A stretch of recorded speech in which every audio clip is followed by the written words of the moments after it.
from the high desert in the great American Southwest. I bid you all good evening, good morning, good afternoon, wherever you may be in the world's very prolific time zones.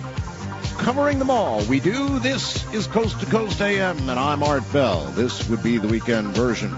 Somebody sent me a quote earlier in the day that I love. Here it is.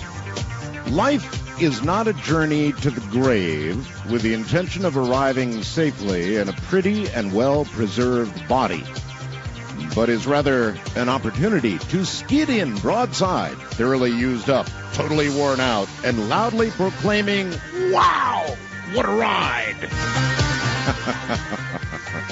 I like that quote. How y'all doing? We're going to examine, I think, the biggest case in ufology tonight. That would be the Billy Meier case in a few moments. And we're going to do that with Michael Horn, who is now the authorized American media representative for Billy Meier. And in case you're not familiar with the Billy Meier situation, or you are, well, either way, you're going to be certainly interested, I believe, in this program. One little note before we begin, and I've got a link on the website for this because I thought it was so completely incredible. It's breaking news, really, entitled Antarctica, Lost World Found. Antarctica. Two teams of researchers, and by the way, so you know this it's on the CNN page, two teams of researchers working separately, thousands of miles from each other, but both defeating incredible odds, have really made some incredible finds in frozen Antarctica. So stunning that the National Science Foundation calls their discoveries evidence of a lost world. The researchers found what they believe to be the fossilized remains of two species of dinosaurs previously unknown to science. One, a 70-million-year-old quick-moving meat eater found on the bottom of an Antarctic sea, while the other is a 200-million-year-old plant eater that was found on top of a mountain in the Antarctic. Now, this is pretty strange stuff, I'll tell you. Pretty strange stuff in Antarctica, of all places. Now, the lost world in which these two dinosaurs lived was very different from the Antarctica we know now. Their Antarctica was not frigid and frozen. Their Antarctica was warm and wet. And if you would like to perhaps take a little ride up to the coasttocoastam.com website, you can read the entire article, but I thought that was worthy of your attention. In the meantime, after 25 years of research, Michael Horn is now officially the authorized American media representative for the Billy Meier contacts. Michael's background is quite eclectic. He is a trend-setting designer, award-winning painter and songwriter, one of the first inventors of online digital book publishing, the creator of the medically endorsed Sit and Get Fit regenerative movement program and videos, and music and video producer. His new DVD on the Meier contacts is available from, and we'll get to that, so hang in there. At any rate, in a moment, we will discuss in detail the incredible case in Switzerland of Billy Meier. Stay right there.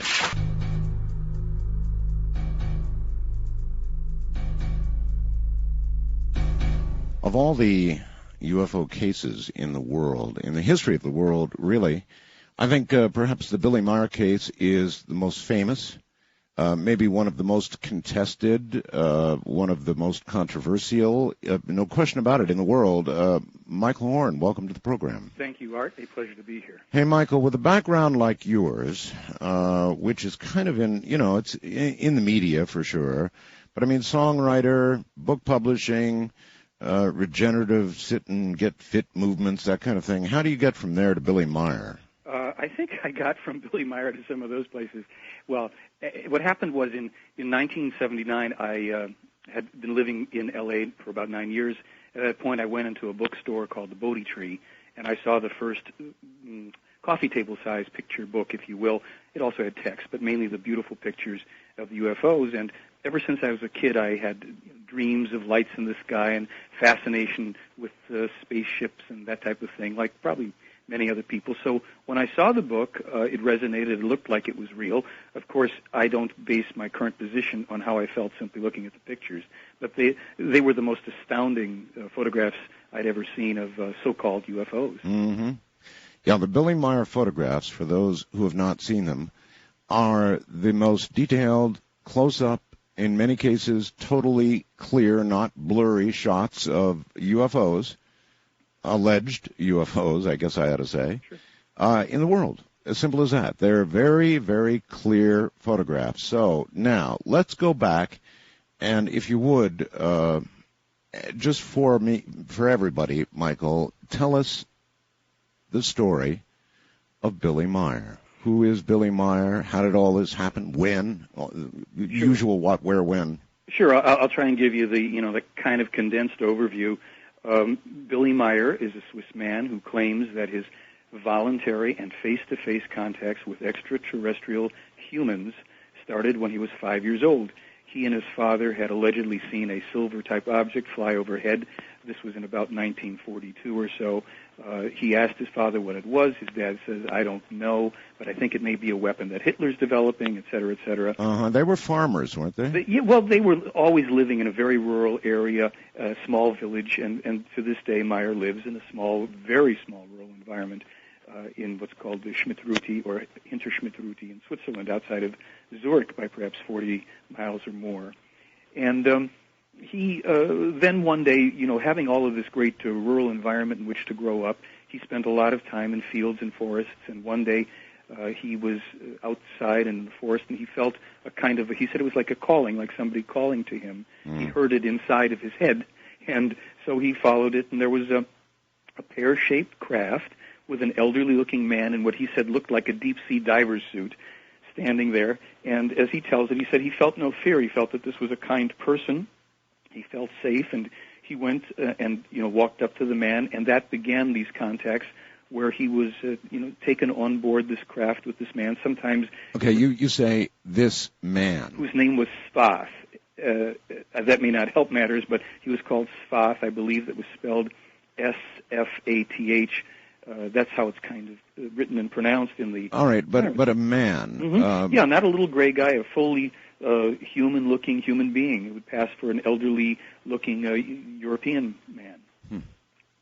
So all of the people that Meier has his major contacts with are human beings. All right, I need to ask, for the sake of the audience and myself, how you know this. In other words, did you interview Billy Meier?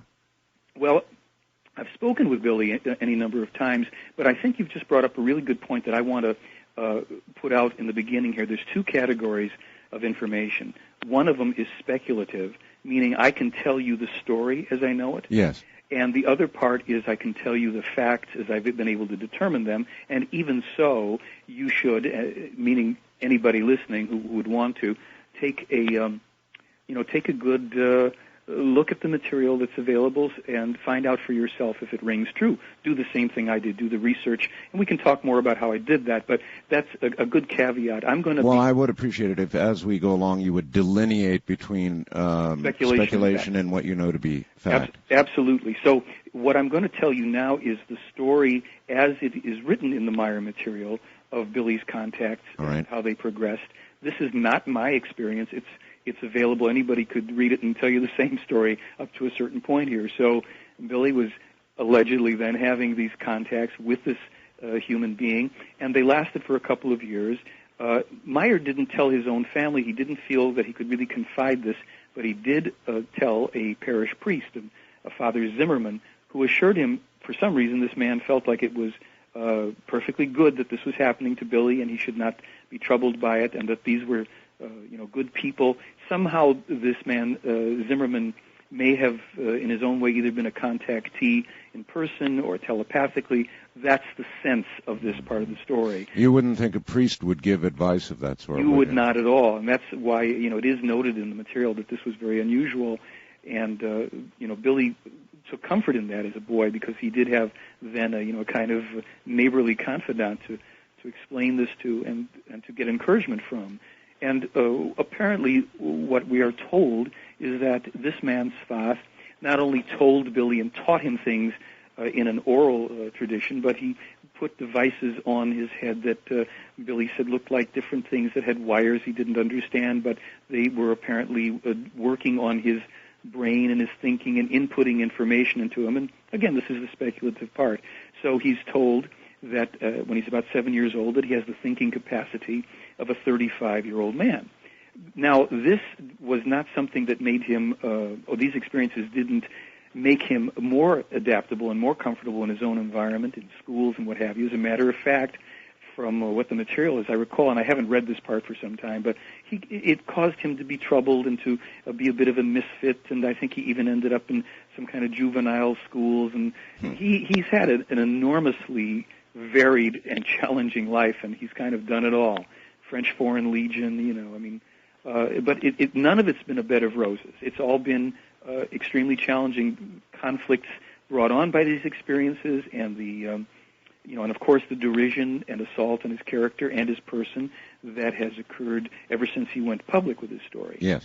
There's been a lot of that, and we will discuss that. But at this stage, did Billy say what they were inculcating in him, what they were telling him, what kind of information he was getting? What does he know about that? Well, what I recall, and I'm not sure that I'm going to recall it all accurately, he did say that they were telling him things that had to do with future times, with vast amounts of information pertaining to different subjects, and things that he would be able to access and have some conscious control over and recall later on at more appropriate times in his life.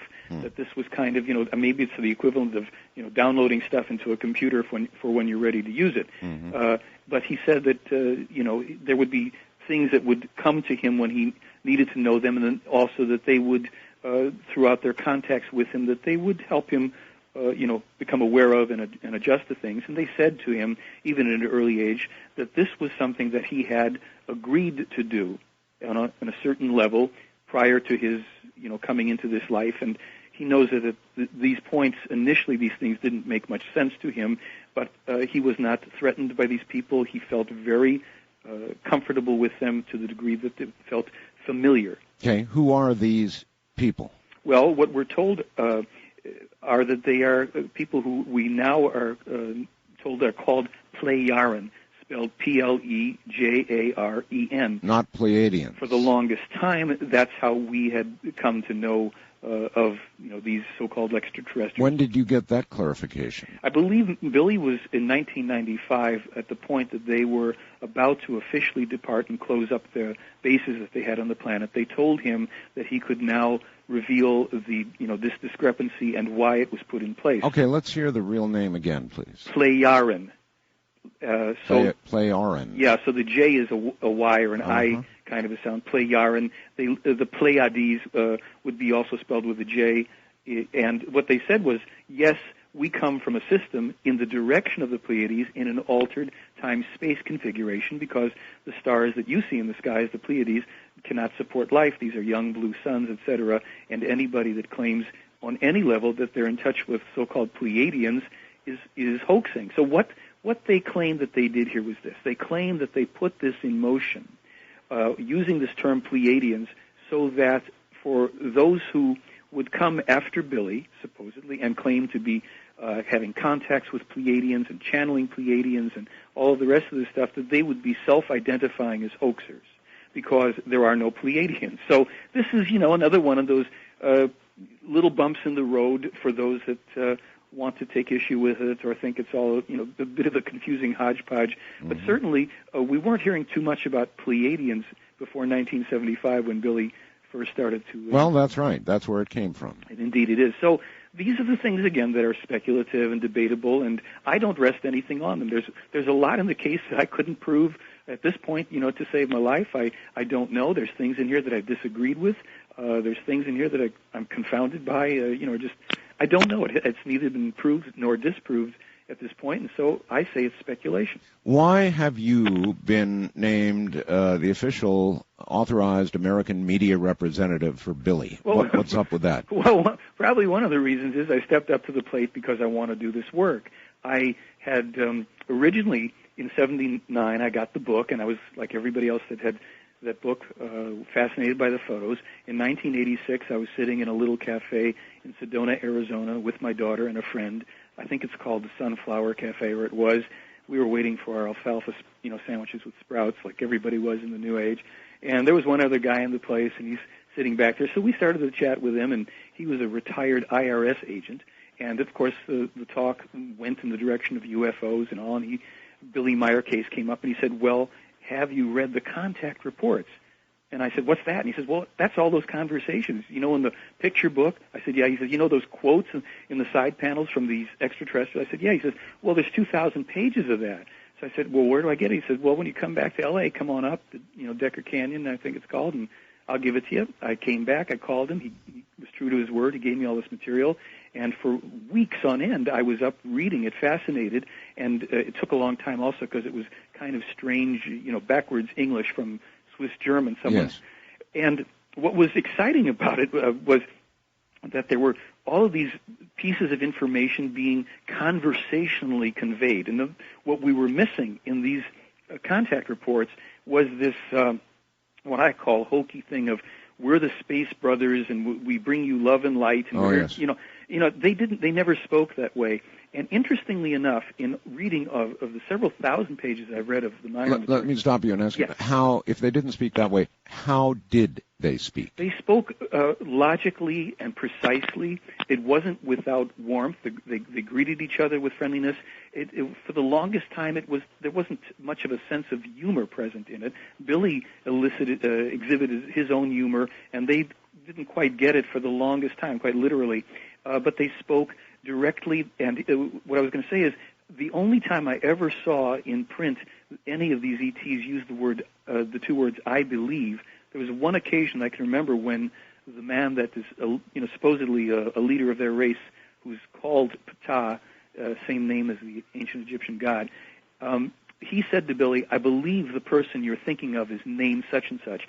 Other than that, they only spoke of what they knew and what they didn't know. All right, let's get to the why of it. Why Billy Meier, for example, instead of the head of Switzerland or the head of the United States, president, or Russia or whatever? Sure. Why not a world leader? Why this man? Why a Swiss guy living a rural lifestyle?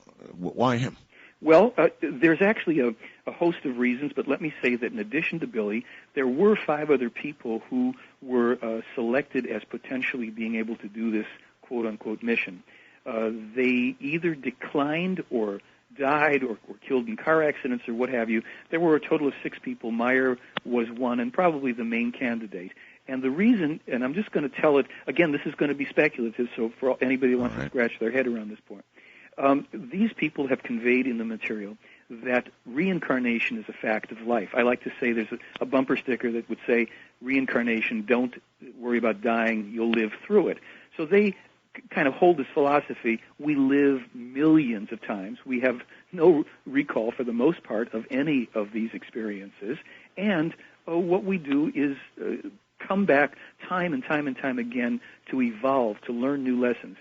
And they claim to have the ability to track that essential part that reincarnates, that they call the human spirit, not the soul, but the human spirit. They call it the human spirit. The human spirit. In other words, the spirit, or spirit form, they use that term, the spirit form or the human spirit.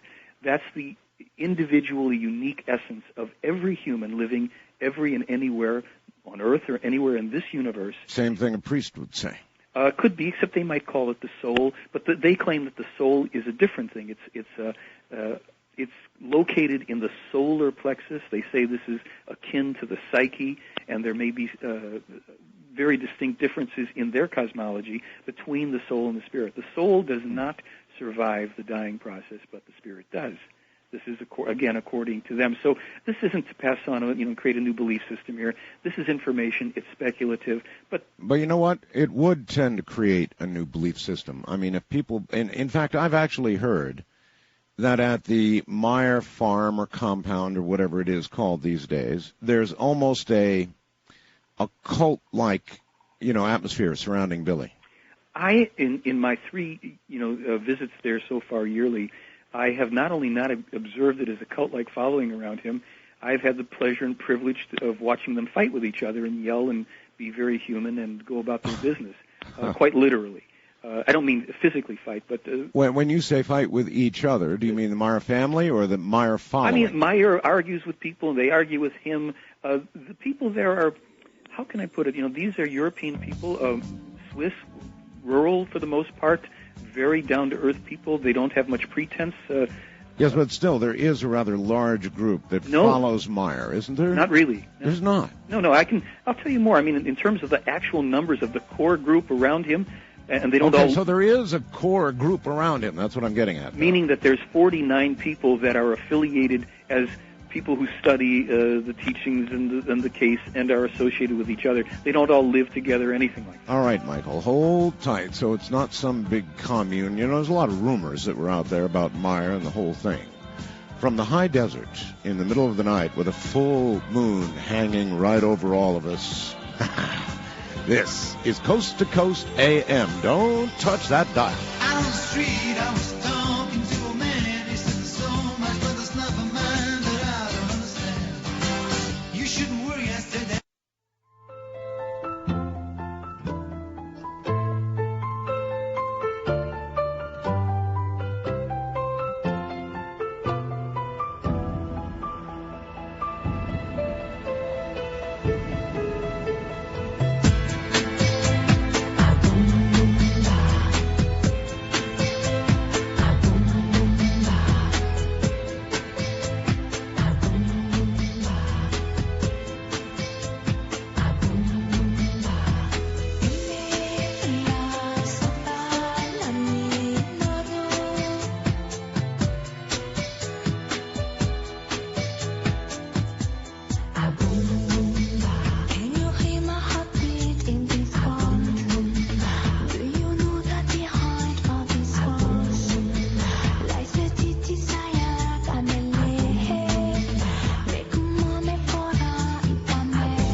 To talk with Art Bell, call the wildcard line at area code 775-727-1295. The first-time caller line is area code 775-727-1222. To talk with Art Bell from east of the Rockies, call toll-free at 800-825-5033.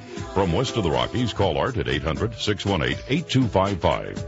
International callers may reach Art Bell by calling your in-country Sprint access number, pressing option 5, and dialing toll-free 800-893-0903. From coast to coast and worldwide on the Internet, this is Coast to Coast AM with Art Bell. My guest is Michael Horn, who is now the officially authorized American media representative for Billy Meier. Billy Meier is the Swiss man who's probably been the recipient of, it was once called, the Pleiadian information, and more clear photographs. We'll ask about that. There really are clear photographs of UFOs, the clearest photographs actually ever taken. There are people who believe the whole case was a hoax, but I think many more who don't. In a moment, we'll get right back to it and Billy Meier.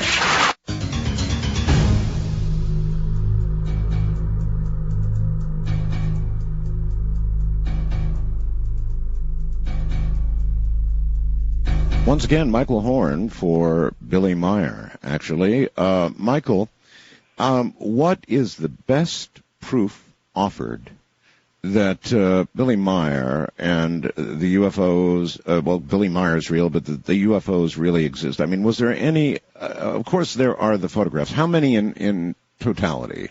It is said that Billy took upwards of 1,200 photos in about a 3-year period. Right. Enormous number. And, Art, when you think about this, this is either going to turn out to be, and people have to determine for themselves, the greatest hoax in all of human history, or hands down, simply the most important story. There's really... It's one of the two, yes. Yeah, there's no middle ground. If this is real, if it's true, it's the most important story, and then we're going to find out why it's happening and what people are... what are we supposed to do with this information? But I'm going to address what you've just raised, and that would be, the proof. The proof.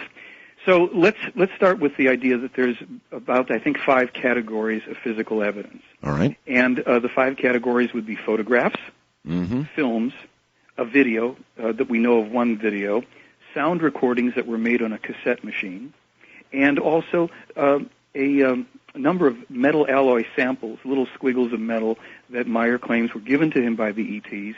They were turned over to the investigative team along with the other evidence. With what result? Well, this is the fascinating thing on the evidence.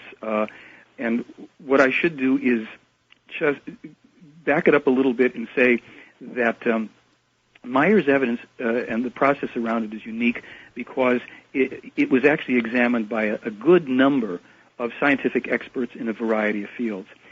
I will give you just a reference point. In terms of photographs, there were people like Robert Post from JPL Laboratory, 22 years at the lab. Michael Mallon from Mars Orbiter and the NASA Mars Global Surveyor, the Mallon Space Science System. I know of him well. Okay, yes, of course. They were two of the people. Jim Delatoso. There's a 23-page report on the actual physical examination. And what did Michael Mallon conclude? Actually, I have a quote from him. All right, good. And he said, I find the photographs themselves credible. They're good photographs. They appear to represent a real phenomenon. The story that some farmer in Switzerland is on a first-name basis with dozens of aliens who come to visit him, I find that incredible. Oh, well, so do I. Yeah, but from Malin, that's quite a statement. Well, he goes on. He says, but I find the photographs more credible. They're reasonable evidence of something. What that something is, I don't know. If the photographs are hoaxes, then I am intrigued by the quality of the hoax. How did he do it? I'm always interested in seeing a mastered work. Now, let's just jump, since we're talking about people that looked at the photos, there was a man whose name was Wally Gentleman, and Wally was apparently a major player in the special effects world in films. He was the director of special effects on the Canadian Film Board. He was the director of special photographic effects for Kubrick's 2001. He had seen Meier's 8mm film segments. Right. And he said that the manpower and the costs to make these films were clearly beyond Meier's reach. And here was his quote. He said, "My greatest problem is that for anybody faking this," and he was referring to the photographs, yes, "the shadow that is thrown onto that tree is correct. Therefore, if somebody is faking it, they have an expert there. And being an expert myself, I know that expert knowledge is very hard to come by. So I say, well, is that expert knowledge there or isn't it there? Because if the expert knowledge isn't there, this has got to be real."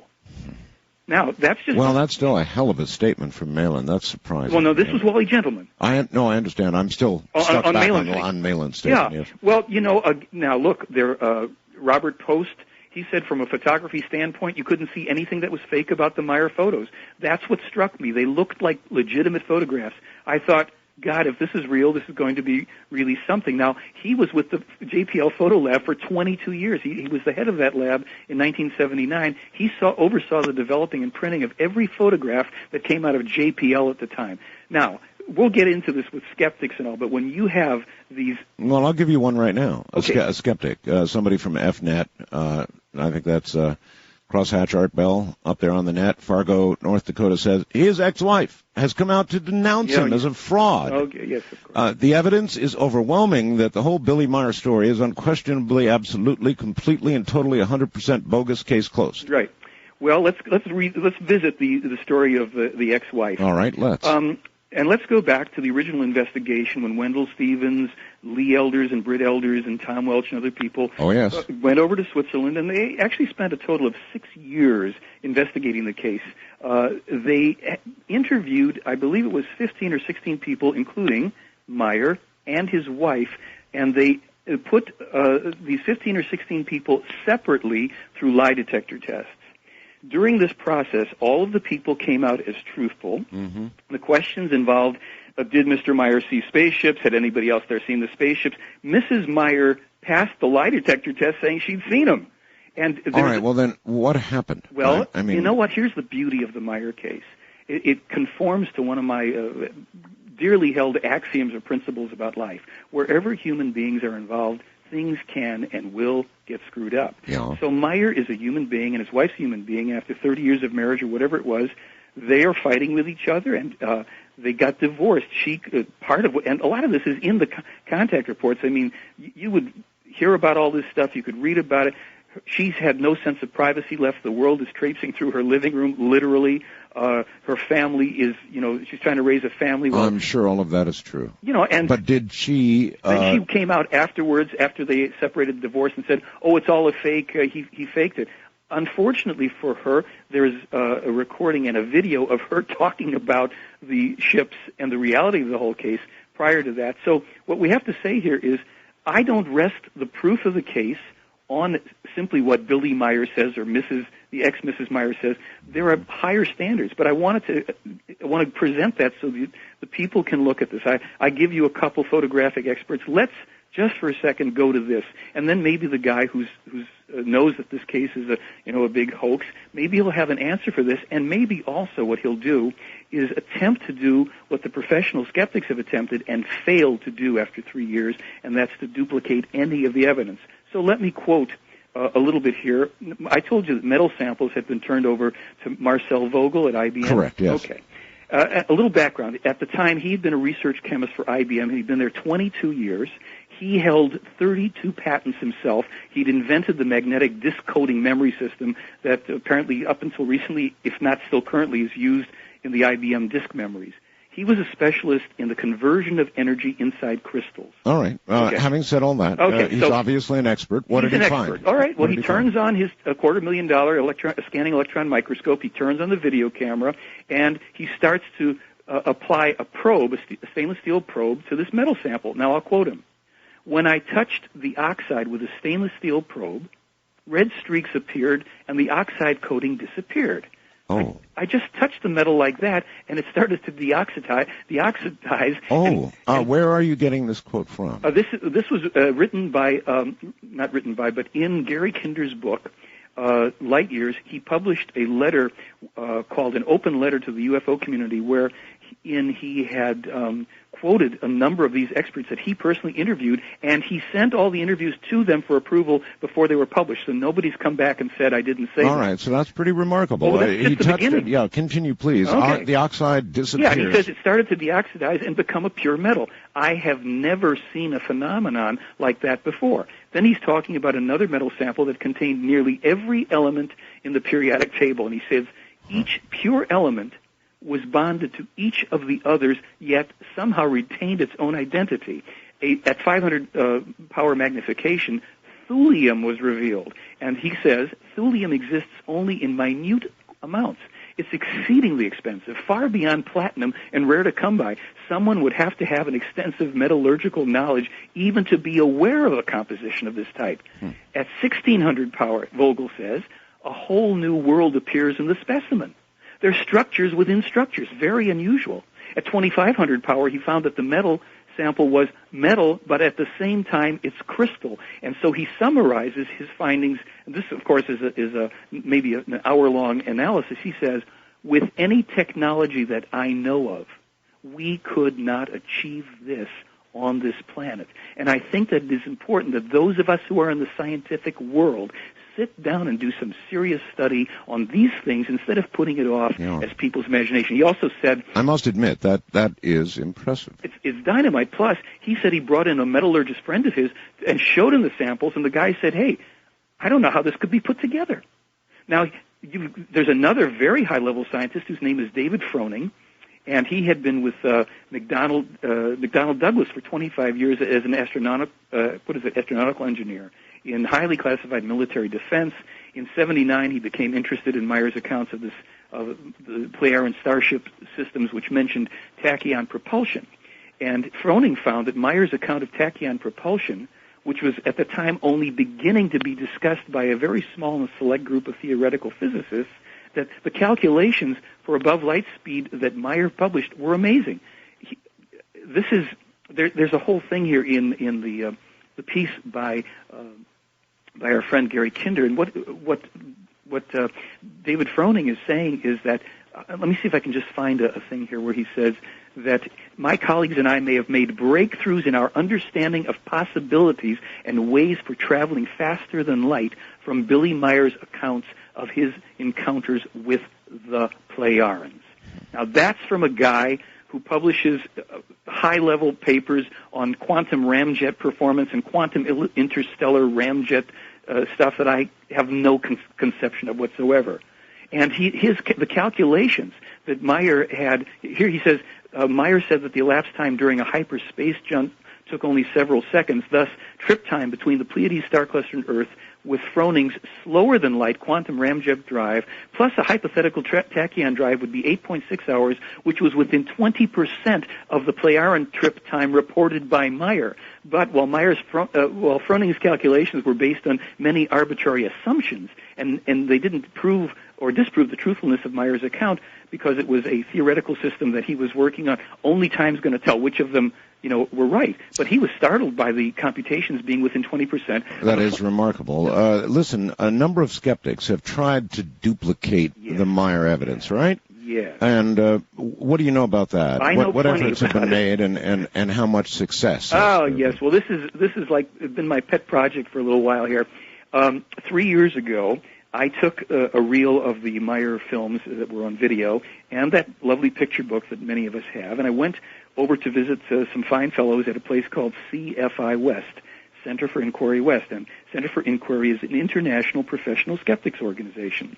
I met with a case investigator named Mr. Vaughn Reese, a very nice gentleman, and he and I went over the films and photographs, and he told me that they were all easily duplicated hoaxes. He took the time to explain... Of course. Yeah, of course. That the film, one film segment where in broad daylight Meier zooms in on a ship where you can see the flanging, and if there were any bolts on it, you could see them, and two lights alternate in broad daylight, one off the cupola and one off of the flange rim, and Mr. Reese told me this was easy to do with a pin on a negative. So I said, look, why don't you do me a favor and spare me a lot of embarrassment? Prove your case by duplicating one of these, films here. Well, 3 years passed by, and during the first few months of that time, I was in touch with Mr. Reese, and I was waiting for developments, and I made a little boo-boo. I have to admit it. I've been called on the carpet for this by one of the people who's an expert in this. And what I did is I extended to Mr. Reese the opportunity, since he was having trouble duplicating any of this stuff, to go ahead and use computers, special effects, models, anything he wanted, but just to try and do it all with one hand, since Meier is a man with only one arm.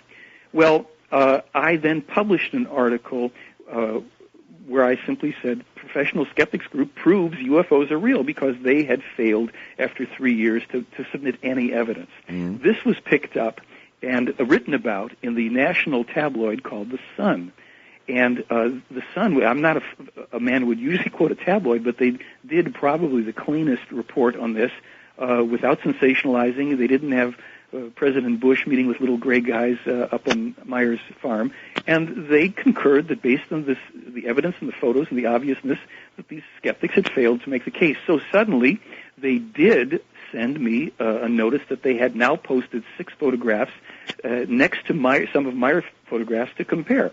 And they actually did nice photographs of models of UFOs floating. There were some problems with it, and we've engaged in a lengthy debate, and I'll explain to you exactly what the problems were. They thought that duplicating the photos for some reason meant hang a model by a string or float it with helium or whatever and take a photograph of it where you can't really make out any details on it and where there's no physical objects next to it whereby you can compare the size.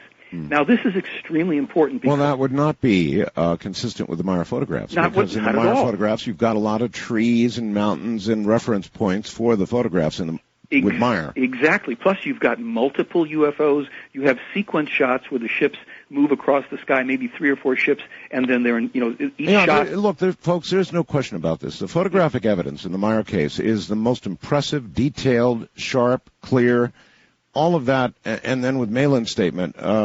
So anyway... Yeah, well, I'll give you the rest on this, because people have to know. I mean, the skeptics, this is the problem with the professional skeptics, one of them. They're not scientists. They set out with a premise that something is false, and they try to prove the premise. Now, they don't try to objectively find out what are we looking at. They tell you right away it's a hoax, and we can prove it's a hoax, not we can discover what it is. So, when they did these photographs, and I and Jim Deerdorf and other people have called them to task on it, and they're trying to say that they duplicated. So I said, well, fulfill the rest of the duplication process and submit them for photographic analysis. Well, they refused to respond to that. Why? Because all you're going to see, probably you're going to have a model of whatever determinate size. It's certainly not going to be a 21 foot in diameter, fully metallic, self-supporting craft, and they know that. And so then they say that I refuse to submit any real evidence for examination. Well, here's the problem with that. On the website, we have the sounds of the ships that Meier and his wife recorded in an open field. I've heard it. Yeah, it's there, and it was so booming and so loud that 15 witnesses came from around the countryside, including a plainclothes policeman. And the recording actually lasts, the full recording lasts over 40 minutes. The snippet we have on the website is probably about 3 minutes long. Now, here's the beauty of this, and we even, now on my articles page, we've posted an overview of the sound analysis on this. They could not, this was taken to 2 different sound labs, and there are, I can give you the skinny on the people who were analyzing it. What did the sound lab say? Oh, okay. I'll bring that right here, and I'll kind of give you guys a little overview, and then anybody that wants, they can, read the full thing. But here's what they said was, and let's see if I can zoom down. Basically, they found that there were 32 or more discrete frequencies in a random and constantly shifting mix that ranged from 4 to 2170 hertz, but varied on average between 470 and 1452 hertz, almost okay, won't worry about that. The amplitude of the frequencies was also constantly changing, whereby the dominance altered. And then I go on to talk about the wave shape and all this stuff. Basically what they're saying was, with any technology, including synthesizers, they could not duplicate the sounds. And part of what was remarkable in these constantly shifting and interfacing sounds was 24 of them were in the audible range. 8 of them could only be detected with spectrum analyzers and oscilloscopes. These were recorded outdoors with birds chirping and crickets in an open field, yet you had 24 audible sounds. 8 of the sounds were a frequency range that you could only see the patterns of them or pick them up on that kind of technology. All right. Hold it right there, sure. Michael. We're at the top of the hour. So we've got extremely high-quality photographs that can't be duplicated. We've got little pieces of metal that have been tested and shown to be alien of some kind, and we've got sound that's been dissected by some of the best and found to be very complex in the manner you just heard. My guest is Michael Horn.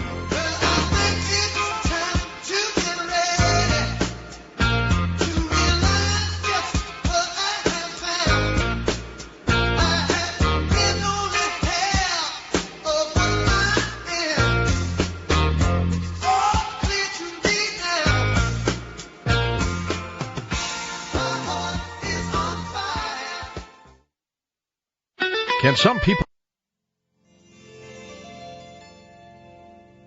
Be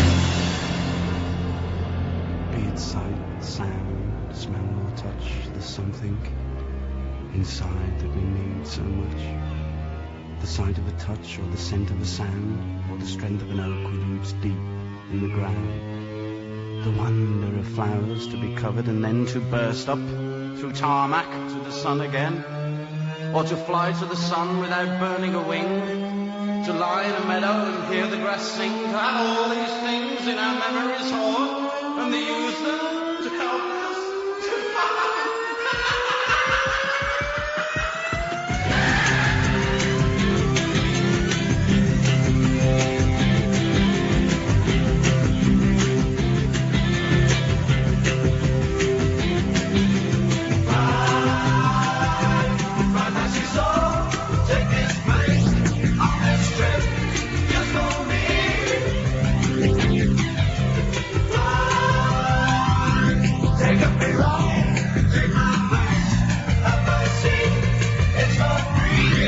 Life is not a journey to the grave with the intention of arriving safely in a pretty and well-preserved body, but rather an opportunity to skid in broadside, thoroughly used up, totally worn out, and loudly proclaiming, "Wow, what a ride!" Want to take a ride? To talk with Art Bell, call the wildcard line at area code 775-727-1295. The first-time caller line is area code 775-727-1222. To talk with Art Bell from east of the Rockies, call toll-free 800-825-5033. From west of the Rockies, call 800-618-8255. International callers may reach Art by calling your in-country Sprint access number, pressing option 5, and dialing toll-free 800-893-0903. From coast to coast and worldwide on the Internet, this is Coast to Coast AM with Art Bell. The Billy Meier case, the biggest, probably in the world, biggest UFO contact case in the world, with a very great deal of evidence, a tremendous amount of photographic evidence, metallic evidence that's been examined, audio evidence that's been examined, and by the way, a message for the world. And we'll get to all of that in a bit. More on the Billy Meier case directly ahead.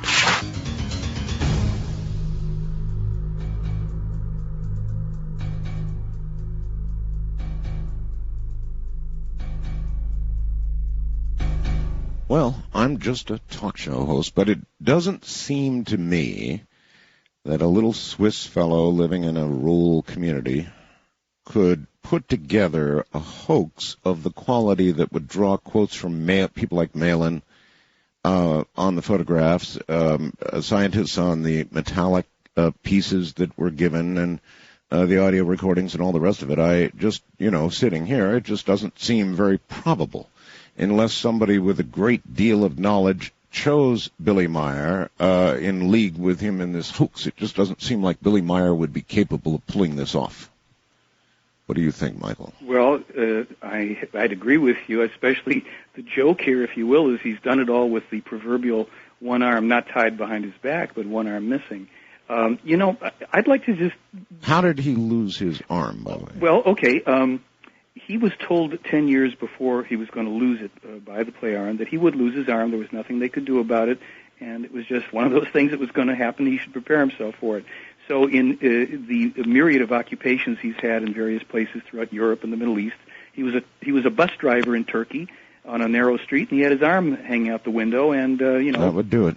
It did it, and it's not a pleasant story, but suffice it to say that's how he lost the arm. But while I tell all this, and I'm talking about the skeptics and their failure to even come close to duplicating, they've made a very large mistake, because by being so obstinate and unprofessional and quite frankly unethical, they just create more attention for the case.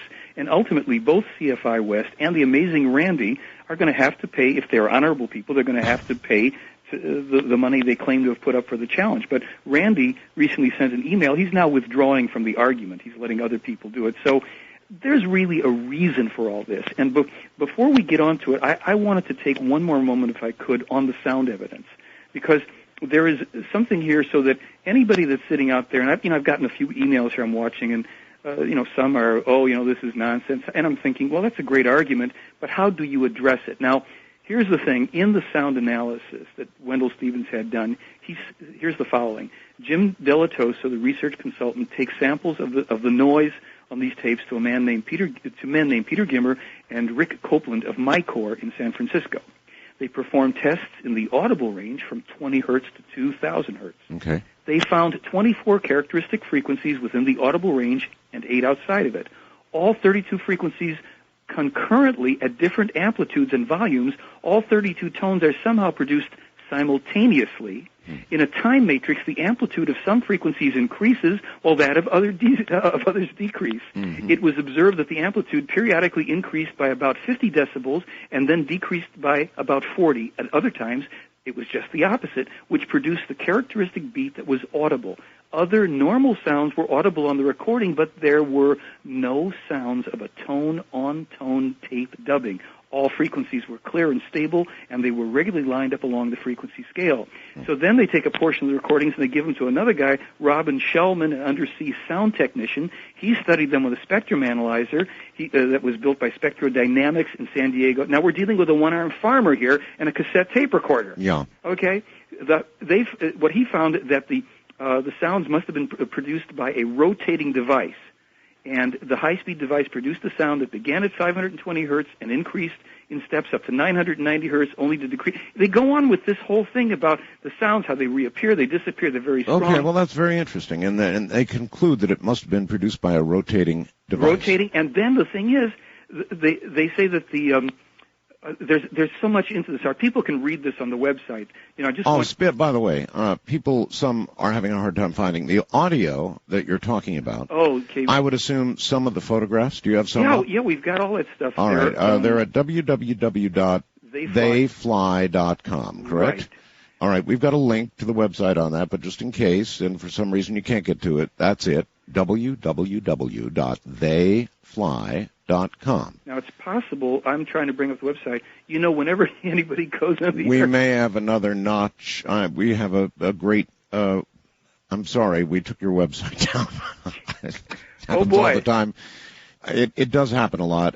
Your website will eventually get back on its feet. It'll come back up. And just to tell people, everything that I'm, kind of motor mouthing through here tonight, I have put on a 2-hour DVD where they can actually read the stuff and hear the stuff and go through it, and they don't have to. They can do all this research themselves. All right. Well, people will accuse you of, profiting on this. Yeah, I'm sure they will. And so what do you say? Well, people accuse Billy Meier of profiting by this. Well, has he not? Not really. Swiss law is extremely specific. How so? That's the country of banking and rigid laws in every department. Well, yes. They operate under a very strict nonprofit status. I've actually, 3 years running, they open the books. You're telling me Billy Meier operates on a nonprofit status? That's correct. But he does have a Swiss bank account because he's Swiss. I like to tell people that. That makes sense, I guess. The Swiss bankers are very tight-lipped. Right, but the government is very friendly. They have. It's only been explained to me a little bit that you can't mess around too easily with the laws over there. That they are very, what would you say, particular, and they have not had any trouble about their status. When they sell their stuff, their booklets and all, a couple dollars for this. And well, where does the money go? Into their nonprofit organization for printing. They print the photographs. They sell their booklets. They have some videotapes.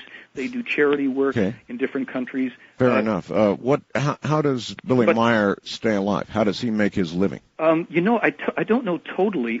He has some pension because he's partially disabled, having lost an arm, and he's worked over there. They have a cooperative living situation to a degree, but I don't want to avoid the question that you raised about me. I'll come back to that. I made a DVD, which I call a lectumentary, and basically I used PowerPoint and narrated it. I included film and video and sounds and documents. I scanned in the text from some of the copyrighted books and documents. We're going to get to what I call the higher standard of proof. People can argue all they want about photographs and films, even though there's nobody on the planet that has yet to duplicate this stuff. And it's like we can have the discussion endlessly about photos and films and okay. Should I presume, Michael, that you have a deal with Billy, and that some portion of your profits are then realized by the nonprofit organization around Billy Meier? No. No? I offered them, I don't mind saying this because it's exactly went down. I asked them if they wanted an override from the sales of the DVD that I did, and they said no. No. And so that's, I consider that clean, and I would not have minded at all, because if I'm selling a DVD here, which I am. That is interesting. Well, it's true also. I'm just telling you. Why would they say no? Maybe they anticipated the obvious thing. In our country, we are very concerned with how people make their living, and is this a motive? This isn't, although I would tell you freely, I would love to be spending all my professional time speaking in colleges and confronting science experts and all the rest, because I already have, with a number of people, including people with top level security clearances, they cannot refute the hard evidence. And I'm not talking yet about the photos and films. That's what I would call, like, in this, class 1 evidence. It's still irreproducible. It's enough to make the case, but because people are going to say, well, where's the negatives, and I'm a genius and I have to see it, it's like you'll never really win that argument except with the skeptics who will. Well, why isn't that a fair question? Where are well, the negatives? 30 years ago, the photographs were all taken on a 35 millimeter single lens reflex camera. They were examined by the investigative team. You're referring to the negatives? Yeah. Now, not in all cases did they have the negatives, but in enough cases where they could examine them. And they also did such extensive searches for special effects, any financial trail, conspirators. Nobody's ever come forward. They could find no money trail. Plus, the investigators were often there when Billy would go off, have a contact, come back with a roll of film, and they would turn the film over to a developing lab whole. Okay. And all right. What about other people having seen these craft? Yes, obviously, if there are craft in the sky in that area, then so you're saying there's well over 100 well others. Over 100 people, and not just in that area, even in other countries, who then would write to Meier because they either saw and or photographed. No. I'm talking about the same craft at the same location that Billy saw them. There's about 100 people there. I've spoken to 12. There's 4 other photographers I've talked to. Either all of them or 3 of them. There's one guy, I was over there when I was over last year. He told me the year before he and 15 other people were outside, and I talked to some of the other people, and they all said the same thing. In broad daylight, 2 of the ships came and hovered over the center, high up in the sky, and danced around. They took photographs for 30 minutes. To them, what we have to understand is to them, the UFO part is old news. For us, we're still fascinated with the ships they came in, like the Nina, the Pinta, the Santa Maria, and the Columbus story. This isn't about the ships they came in. This is about us and our survival, but we're gonna move to that. But it's fair questions, and it's still to get back to the question about me. Yes, I sell this DVD. I want people to have it because, quite frankly, when we open up what this is about, I think some people may understand that my feelings that this is truly about our future survival are genuine feelings on my part. This concerns the message, of course. Yeah. And we're about to get to that, but we've got plenty of time intentionally, and I'm not trying to be mean to you in any way. I'm just trying to hit you with into it. Hard questions. Now, you've got actually written here that there's, past the evidence that we've talked about, there's even a higher standard of proof that meets, your words, legal and scientific standards. Yes, correct. Explain. Sure. Remember I mentioned to you the contact reports, and these were the transcripts of documents that Meier started to publish in 1975, originally in German, and he disseminated them, and they were available not only in Switzerland but in Germany and other places throughout Europe. By about 1980, I believe, they had the rough English translation that I came into my possession in 1986. Now, the man who gave them to me had them in his possession for at least a couple of years.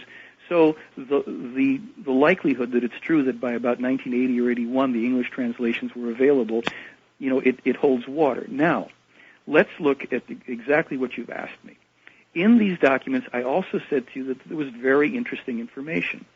And what that information constituted was a specific scientific and world event-related information of the nature of wars, assassinations, earthquakes, terrorist activities, scientific discoveries, a broadband spectrum of unique and specific information covering a wide variety of areas. Why do you think this information, in other words, a sort of a whole slew of predictions in time to come were delivered to Billy? What was this for? Was the purpose of this to validate the information, period? Was that the idea? Though they didn't exactly spell out why we're doing this, here's what I figured. And I'll come back to this so we can actually explore what that information was and satisfy some people's curiosity, hopefully.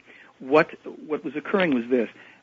In my estimation, they created what is really a 30 to 48-year record of impeccably accurate information for the purpose of these times, specifically in my mind, that we would, once we came into contact and awareness of this material through various means, hearing Meier's, hearing him speak, or reading his books or videotapes or what have you, that people would then say, wait a minute, this information is impeccable.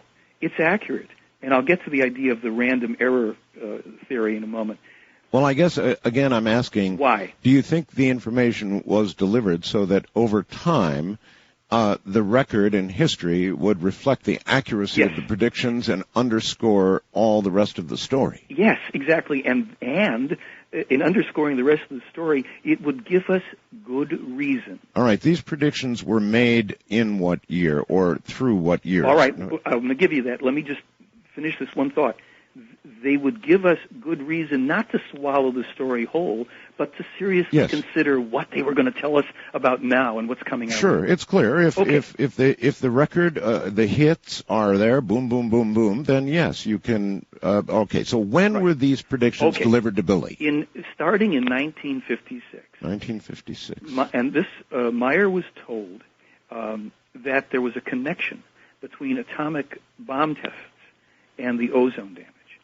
And he said that they told him that this would have affected things like there would be magnetic disturbances, polar displacement, environmental damage to the ozone layer, and all of that. Now, this, as I say, this is 1956, but they start a series of official contacts with him in 1975, wherein the information is now to be published. So, in February 25th of 75, and again on September 16th, they gave him updated information on the connection of the A-bomb testing to the ozone damage. And what they said was there were what they called high-frequency elementary radiation. All right, let me stop you there. Yeah, Where in science do we now understand that there was a connection between the atomic testing and the ozone depletion? Okay, good, because this is where the lights went on for me. All right. It's November of 1988, and I open a local newspaper, and I look down at an article that says,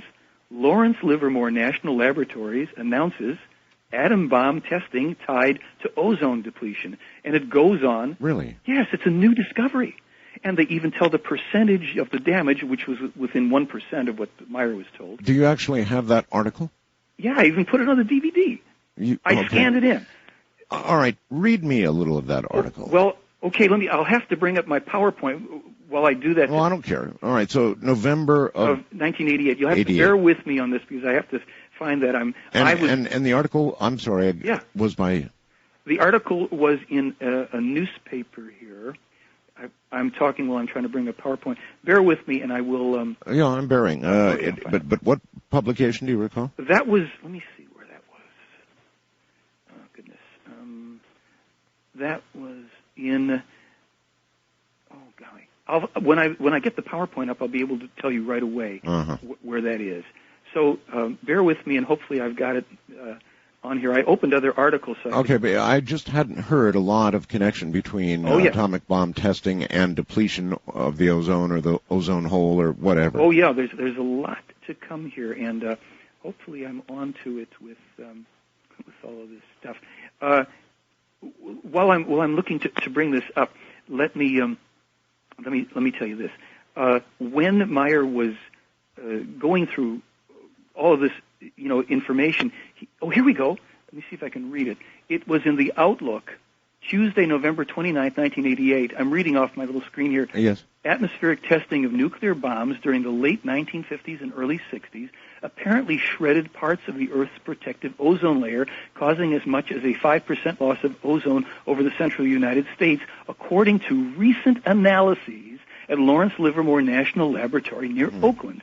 The Plejaren said 6.38%. Lawrence Livermore said 5%.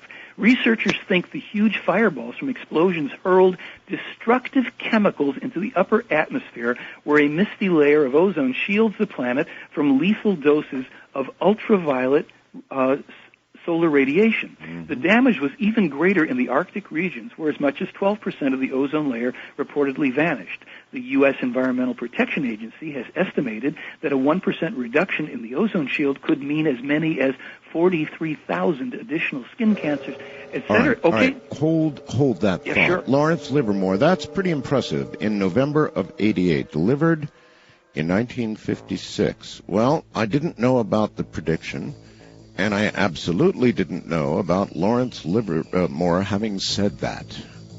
So all of that is new information and kind of interesting to me. And then there were a raft of additional predictions that apparently came true.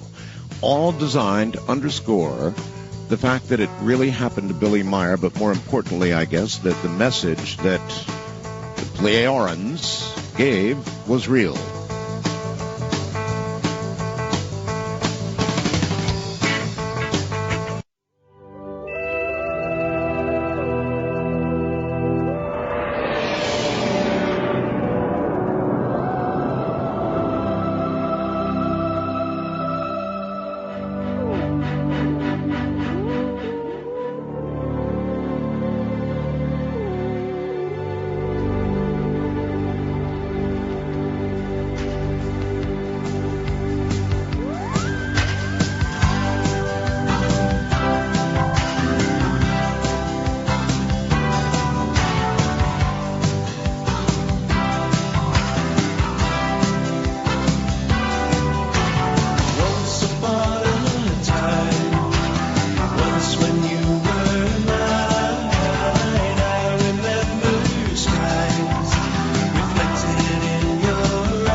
To talk with Art Bell, call the Wildcard line at area code 775-727-1295. The first-time caller line is area code 775-727-1222. To talk with Art Bell from east of the Rockies, call toll-free at 800-825-5033. From west of the Rockies, call 800-618-8255. International callers may reach Art by calling your in-country Sprint access number, pressing option 5. And dialing toll-free 800-893-0903. From coast to coast and worldwide on the Internet, this is Coast to Coast AM with Art Bell. It is, and we're discussing the Billy Meier case with the American representative for Billy Meier. His name is Michael Horn. And so far, I must say, this is really kind of impressive, particularly if you're hearing the story for the first time, jumping from the photographic evidence, which is incredible by itself, commented on by people like Michael Malin, to the metallic pieces identified and rendered as something alien, to the sound recordings, and now to the things predicted for our world that apparently came true. The damage to the ozone by atomic testing. The comment by Lawrence Livermore in 1988 that indeed it was happening. That prediction made in 56. And we'll track a lot more of those in a moment.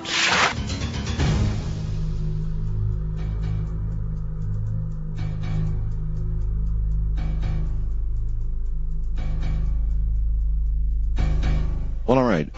Michael, welcome back. Let's stick with this. Let's stick with this for a moment. And, okay, we've got the ozone business. Well, that's just the beginning of it. May I just, one little thought over this for all the people that are listening, and I know you reach a worldwide audience, and I want to say this.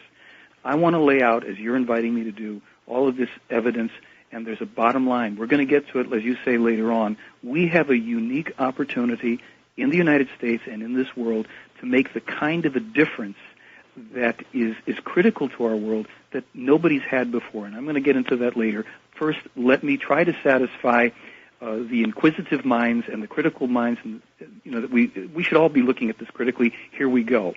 Now, in addition to that connection to A-bomb testing, they also told him that these holes in the ozone were going to allow the penetration of UV, and it was going to kill off microorganisms, and it would lead to disruptions in the food chain and genetic mutations and other long-term negative effects for humans and the planet. Now, that's, this is 1975. Well, it turns out that in, I lost my place here, but I'm going to get it back. It turns out that in 92, 17 years later, there's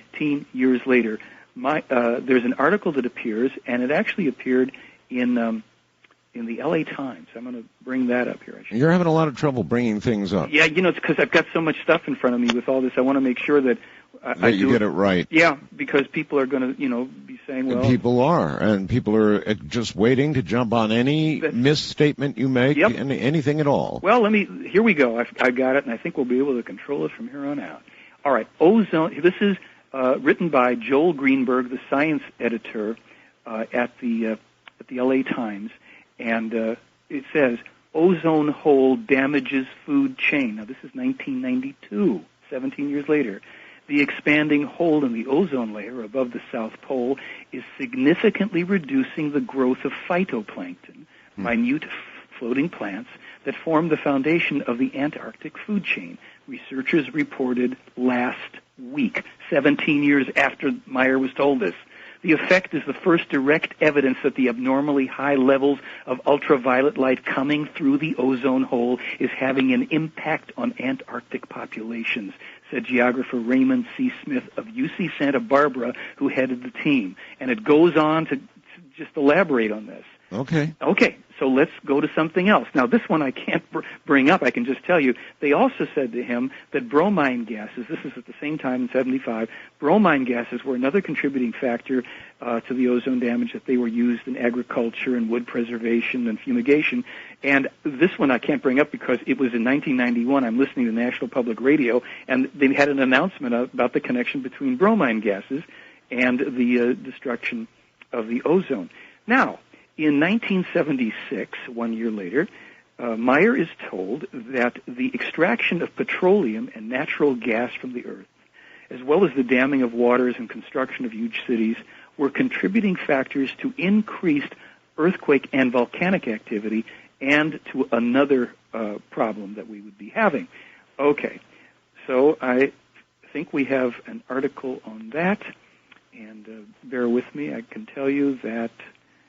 I don't think there's been any proof that cities and so forth contribute to... Well, that's right. I'm not going to rest on that earthquakes. What I'm going to give you here is this one instead.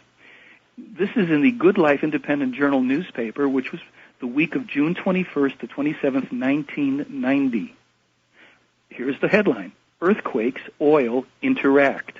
For 4 decades, the beach area has been plagued by unsuccessful threats of onshore and offshore oil drilling, and by the knowledge that there are hundreds of substandard buildings which could crumble in a major earthquake. Now, Stanford's geophysics professor, Paul Siegel, has scientifically related both fears. He's published a mathematical model which suggests oil and gas extraction may lead potentially to serious earthquake tremors. Simply stated, Siegel says, when gas or oil that has been sitting in the pores of the rock is taken out, the gas reservoir shrinks, but yes. It is. I've got the idea. Okay, and now, I don't doubt that perhaps extracting large amounts of oil could cause disruption down below. Yes. It sort of makes sense. Well, it does. But we're on. What I want from you is I guess that's a sort of a backed up prediction, but big predictions that were made. If there were others. Oh yeah, sure there were. Okay, then just give us examples. Okay. And you don't have to pull them all up on the computer. Okay, because some of this I do know by heart, but the newspaper articles. All right, let's go to what you know by heart. Okay, in 1975, when Meier was ostensibly being shown Venus up close and personal in a craft, and we'll talk about that in a minute. He was also casually remarking that the mountains down there was a mountain that looked to be comparable in height to what he said was the highest mountain on Earth, Mount Everest. At that point, Semyaze, the woman that he is being contacted by and traveling with at this point, says, "Excuse me, but you're wrong. Mount Everest is not the highest mountain on Earth." Now, this is a little incidental, but bear with me. This is a 21-year jump. She said, no, you don't measure it right. Mount Chimborazo is the highest mountain on your planet because you have to truly measure, since the Earth is elliptical and not perfectly round, measure from the center of the planet, not sea level.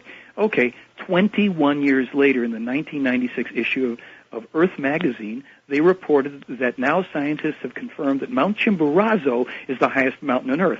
But that's a small little thing, 21 years. During that contact, Meier was given specific information about Venus, unknown at the time, which included the composition and percentages of atmospheric gases, the surface temperatures, the depth of the cloud bank. That's impressive, and all of that was corroborated a year later by both the probes from the U.S. and the USSR. Where did slow down? Yeah. Where did Billy write all of this? In these contact reports. See, what happened was, after he would have meetings with these people, Yes. he would come home. And remember, now he's a man with one arm. They had modified a standard typewriter for him so that he could type at a very high rate of speed, about 60 words per minute or more with one hand, which basically means with one finger. They had recorded everything, and since he was a child, he had been taught over 1.2 million symbols, to recognize symbols telepathically. This is where it gets even more, amazing, outrageous, whatever you want to call it. Well, what they would do is transmit back to him the entire conversation, not in English or German, but in symbol form, and while he was translating it in his mind from symbols to German, he was typing it simultaneously, often for hours at a time. Then he would run it off on a Xerox machine and disseminate it to the people that were studying it. It would find its way around Europe. Ultimately, it would be translated into English. Ultimately, Wendell Stevens, who would gather up all this stuff in about 1978 and 79, would publish it in books. And, of course, the books have copyrights in them, and we know when Wendell had this. And so on the DVD, I've put the copyright pages. I've scanned in book covers, and I've scanned in some of the original pages from the contact reports and Wendell's pages so people can read this for themselves and they can, now scratch their heads, well, how did he get this stuff in books? All right. This information was given to Billy to warn us. Yes, but you wanted something really hot and specific. I do, and if you've got it, get it out there. All right. Let's start with this one. 1978, he's ostensibly taken for a close-up and personal look at Jupiter. He is remarking in the conversation to his companion there that, well, Jupiter has rings. I didn't know that. And he starts talking about Europa. He says, and Europa appears to be covered in ice, and there's the moon Io, which, he says to her, I remember you told me that's the most volcanically active body in the solar system. And then he goes on to describe how the rings of Jupiter are primarily formed by the expulsion of matter from the volcanoes on Io, and it's a whole technical long thing we won't go into. I contact the chairman of the astronomy department at Cornell University, Dr. Joseph Vaverka, a year ago in April. And I said to him, Dr. Vaverka, I saw your name associated with all this information on Jupiter. I know a Swiss guy that published some of this before you did. He said, well, that's a little interesting. Send it to me. I said, okay. So I send him the information on Io and on on Europe and stuff, and I get him on the phone one more time, I think, before he freaked out, and I said, did you read the information from Mr. Meier about Io? And he said, yes, I did, and all I can say is, and this is as close to the quote, and I have the quote on the DVD, okay. If he said that 3 to 5 months before, then all I can say is that he's right. Now, 3 to 5 months before, that's great, except in 1998, Cornell comes out with a new discovery that the rings of Jupiter are formed of dust particles coming off of the moons. Yeah. It's published in 78 by Meier. So, now... Pretty good. All right. Now we're going to get to the heavy stuff where, if you will, we start talking about the events on this planet and what they already told him that already occurred. All right, let's do that. Go ahead. In 78, in that same contact, when Wendell Stevens, Lieutenant Colonel Wendell Stevens, U.S. Air Force retired, was at Meier's property, late 78, he wanted to have that information on Jupiter, and Meier told one of the people to run off a copy for him. And then the phone rings. Meier runs out of the room without telling that person to not give him the predictions for future events. They're in the same document. The person runs off the whole thing. Wendell takes the papers, doesn't look at it, puts it in the briefcase, comes back to the States, starts reading it, and sees that there's specific things mentioned. So, and I'm going to read them to you so you're going to know what they are. All right, so all of a sudden Wendell opens the briefcase once he's back in the States, right. And oh my God, what's this? Here are the actual predictions, which Billy did not intend for him to get it. All right. Before what he does next is he calls up another military man, Rudolph Pestalozzi, retired major, and Mr. O. Richard Norton, who was the former director of Flandreau Planetarium in Tucson. These guys all read this, they sign off on it, and they hide it because these are the things that were in there which had not yet occurred. Let's hear it. Jonestown Massacre, overthrow of the Shah of Iran, Soviet invasion of Afghanistan, the Chinese invasion of North Vietnam, the death of Tito of Yugoslavia, Mount St. Helens eruption, the abdication of the Queen of Holland, the death of Indira Gandhi, the Iran hostage crisis, and the terrorist attack on the Iranian embassy in London. And Wendell Stevens and two other men have witnessed it and signed off on it, and those events occurred after their possession. That's impressive. Not too shabby. That's really impressive if the document time is authentic. Wendell still has the document. Yeah, I've got respect for Wendell, so okay, I mean... this is pretty good. Okay, pretty good. We're moving up. In 1978, Meier writes that a comet would be discovered in the late 80s or early 90s. It would be named Tutatis, and that it would come close, possibly threatening the Earth, in September of 2004. In 1989, French astronomers discovered this comet, or as some call it, an asteroid, and they named it Tutatis. It's predicted to come closest to Earth September 29th, 2004. That's pretty impressive. I would say that is pretty impressive. Meier, in November of 1996, Meier stated that there's two small planetary bodies outside of Pluto's orbit. He calls them Trans-Pluto and Uni, says they'll be discovered soon. October 7th, 2002, BBC reports that scientists have discovered a new planet beyond Pluto.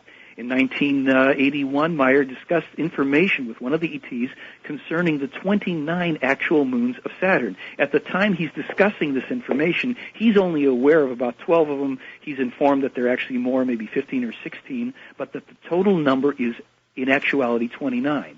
November of 2000,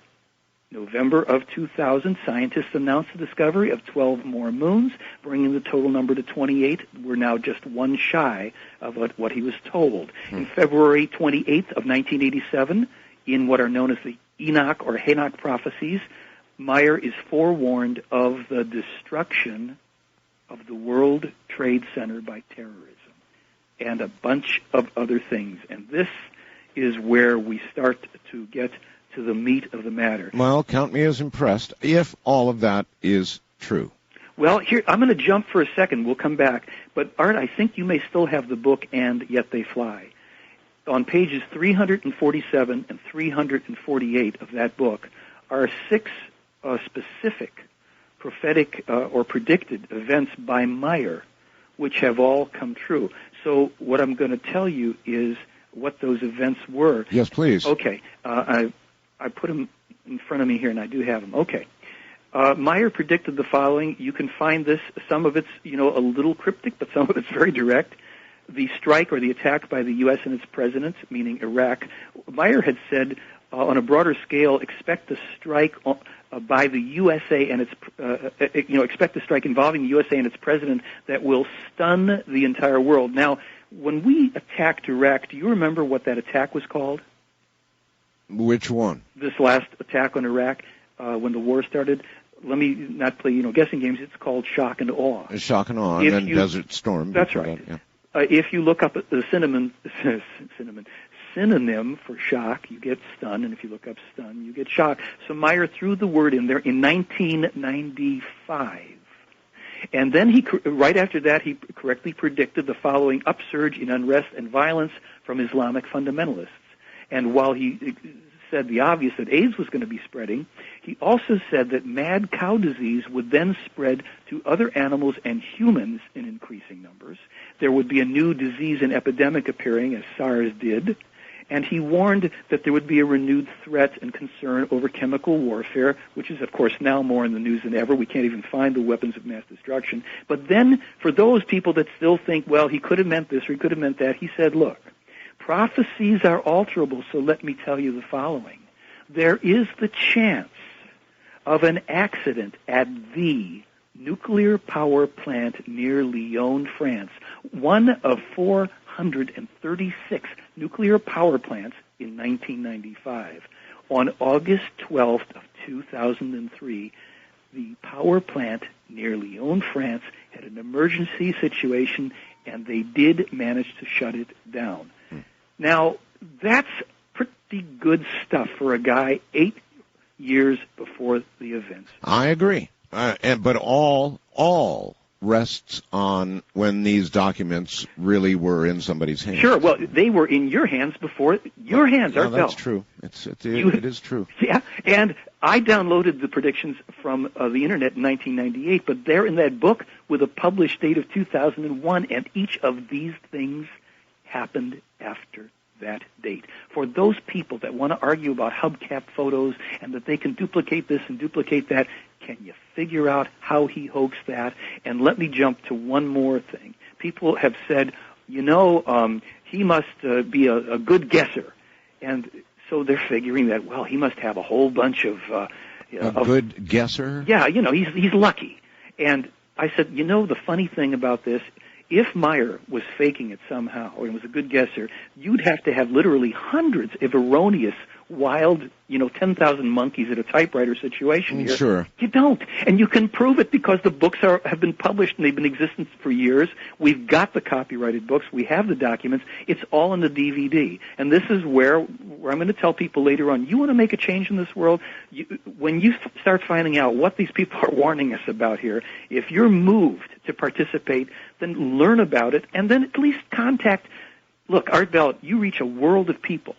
There's people during daytime that are talking on radio and TV in little towns and cities and big cities all over the country and all over the world that know nothing about this. And yet, if only they did, if only they would look at it and bring it to attention of other people, we might be able to awaken this world in a quantum way almost overnight. All right. Hold it right there, Michael. Well, we have heard a lot of what seems to be extremely strong evidence regarding the validity of the physical evidence, including now the prophecy that came true. When we get back, we'll begin to talk about what Billy Meier actually was told. There were warnings given to Billy Meier for us, so if you believe part 1, you're going to want to listen to part 2.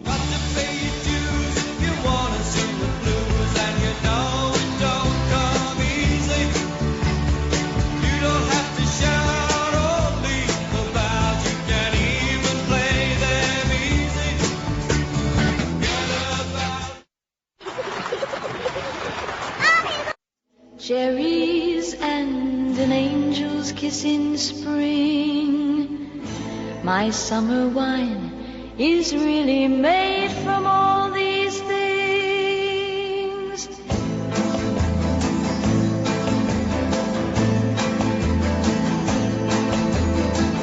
I walked in town on silver spurs that jingle too. A song that I had only sang to just a few. She saw my silver spurs and said, let's pass some time, and I will give to you summer wine. Oh, summer wine. Strawberries, cherries, and an angel's kiss in spring. My summer wine is really made from all these things. Take off your silver spurs and help me pass the time, and I will give to you summer wine. To talk with Art Bell, call the wildcard line at area code 775-727-1295. The first-time caller line is area code 775-727-1222. To talk with Art Bell from east of the Rockies, call toll-free at 800-825-5033. From west of the Rockies, call Art at 800-618-8255. International callers may reach Art Bell by calling your in-country Sprint access number, pressing option 5, and dialing toll-free 800-893-0903. From coast to coast and worldwide on the Internet, this is Coast to Coast AM with Art Bell. And by the way, if you want to reach me by email, it's easy to do. I'm Art Bell at mindspring.com. That's ARTBELL at mindspring.com, or artbell at AOL.com. Either one, both of those will reach me. Number two, we have now completed, in my mind, the first part of the program, and that is the evidence. And I think for any who were listening objectively, a lot of this is pretty impressive evidence, actually. We're talking about Billy Meier and the contacts he's had. Now, part two is going to consist of moving on to the warnings that we as a people have been given by the Plejaren. I believe that's close anyway. It's the new name, not Pleiadians, but Plejaren. And Michael can correct me on that if I got it wrong. It's new, but that's what it was always supposed to be, according to Michael. And we've been issued a very specific set of warnings, very dire warnings. And that's what's coming up next. Then we're going to go to the telephone. So if you've got questions, and I know you do, that would be the moment.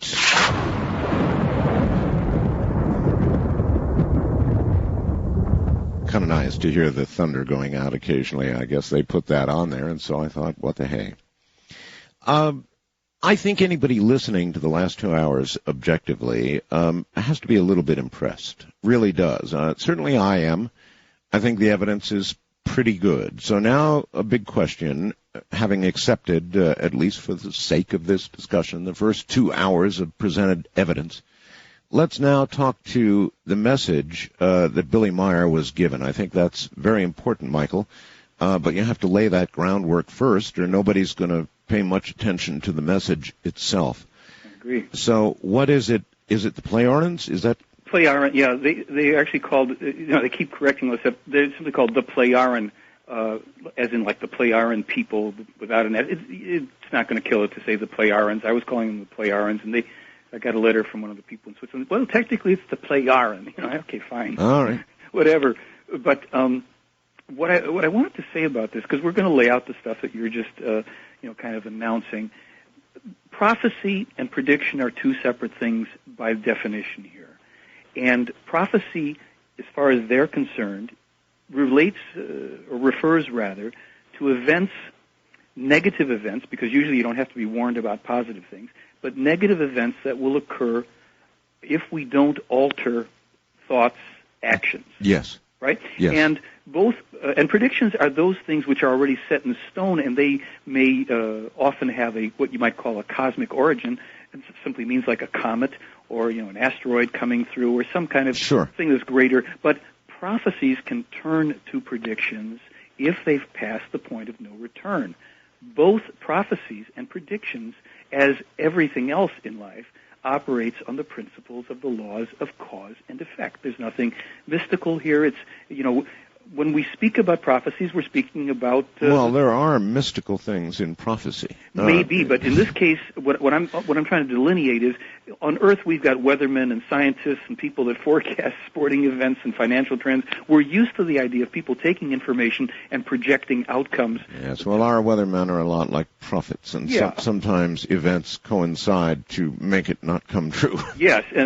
Anyway, listen, there's a message. I want to get to that now. There is, and we get to... The unique thing here, as we get to this message, because it's a little heavy, and I want to set this up properly. I don't want to just scare people. I mean, heck, we get to do something about it this time, and there's a plan that if people want to make Billy Meier wrong, let's make the Plejaren wrong. I'm all for it. Let's prove that this does not have to occur. All right. So what we're talking about here, we've come to something that's called the Enoch prophecies, or Hanok prophecies, and they have now been, they're putting them in the new edition of the book for anybody that wants to sit and go through there's pages of them.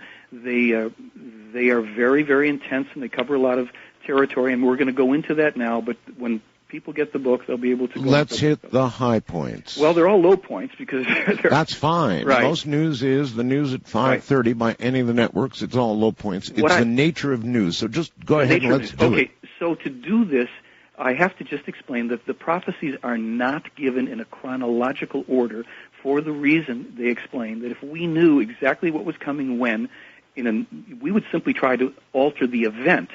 Isn't that the idea? Yes, but what they're trying to get us to do is to see the big picture and to make some very profound changes in our individual and collective behavior and consciousness. All right, having said all that, lay it on us. I want to hear it. All right, so in order to do it, I have to read it from some of this document or try to paraphrase it.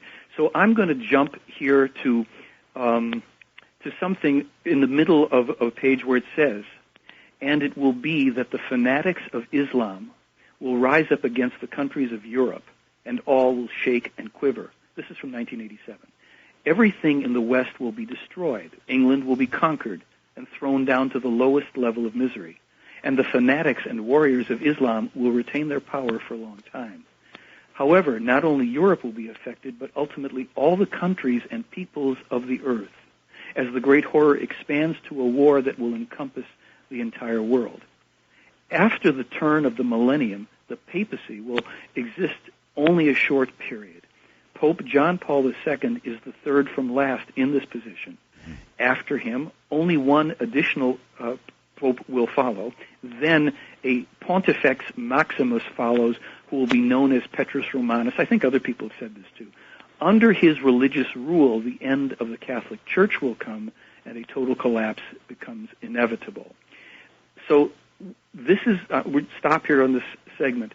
As far back as 1980 or 81, they told Meier that during the latter part of the 20th century and going into the 21st century, fundamentalist sects and religious cults of all sorts would start to arise, and there'd be a lot of pain and suffering over it. And they did point out the Islamic fundamentalists as one of the major ones. And they also said at that time, and they repeat it later, that France will have an uprising from within that could overthrow France to a high degree. Remember, they're saying here that Islam is going to, roar through Europe. This is serious stuff, all right. This is serious. Now, the reason I want to stop here is to say, look, I want to remind us at every moment, this is still, to some degree, alterable, because there's a counterbalance body of information where they have said, look, this isn't about pacifism. This isn't about you simply let things happen to you, because self-defense is it's not only a right, it's a responsibility. Mm-hmm. But from their perspective, the way to deal with these things is very different than the way we're dealing with it. So I want to read more into it and then talk about that, because this is going to bother you and a lot of other people. I'm going to jump back and forth here. So here's where it gets unpleasant. The USA will set out against the eastern countries ahead of all other financial states, and simultaneously she will have to defend herself against the eastern intruders. In all, America will play the most decisive role when, in the guise to strive for peace and to fight against terrorism, she will invade many countries of the earth, bomb and destroy everything, and bring thousandfold death to the populations. The military politics, of the USA will likewise know no limits, as neither will their economical and other political institutions, which will be focused on building and operating a world police force, as it is the case already for a long time. Now, before people start, listen, I'm reading somebody else's words here, but they'll be mad at me. I don't care. It doesn't matter. Let me explain how I look at this. We in this country are an extended family, as every country could consider itself, and let alone humanity. If in my own personal family I find out somebody brings me news that some cousin or Uncle Joe or Aunt Nellie is doing something that's really wrong or immoral, dangerous or deadly, do I turn around and attack the messenger, or do I go about trying to find out whether it is so or not so? Well, a lot of people attack the messenger, Michael. Yes. So my position, what I've kind of learned the hard way, is I don't care what I like and what I don't like. I still may have them. But I want to find out what is so and what is true, because then I can do something about it.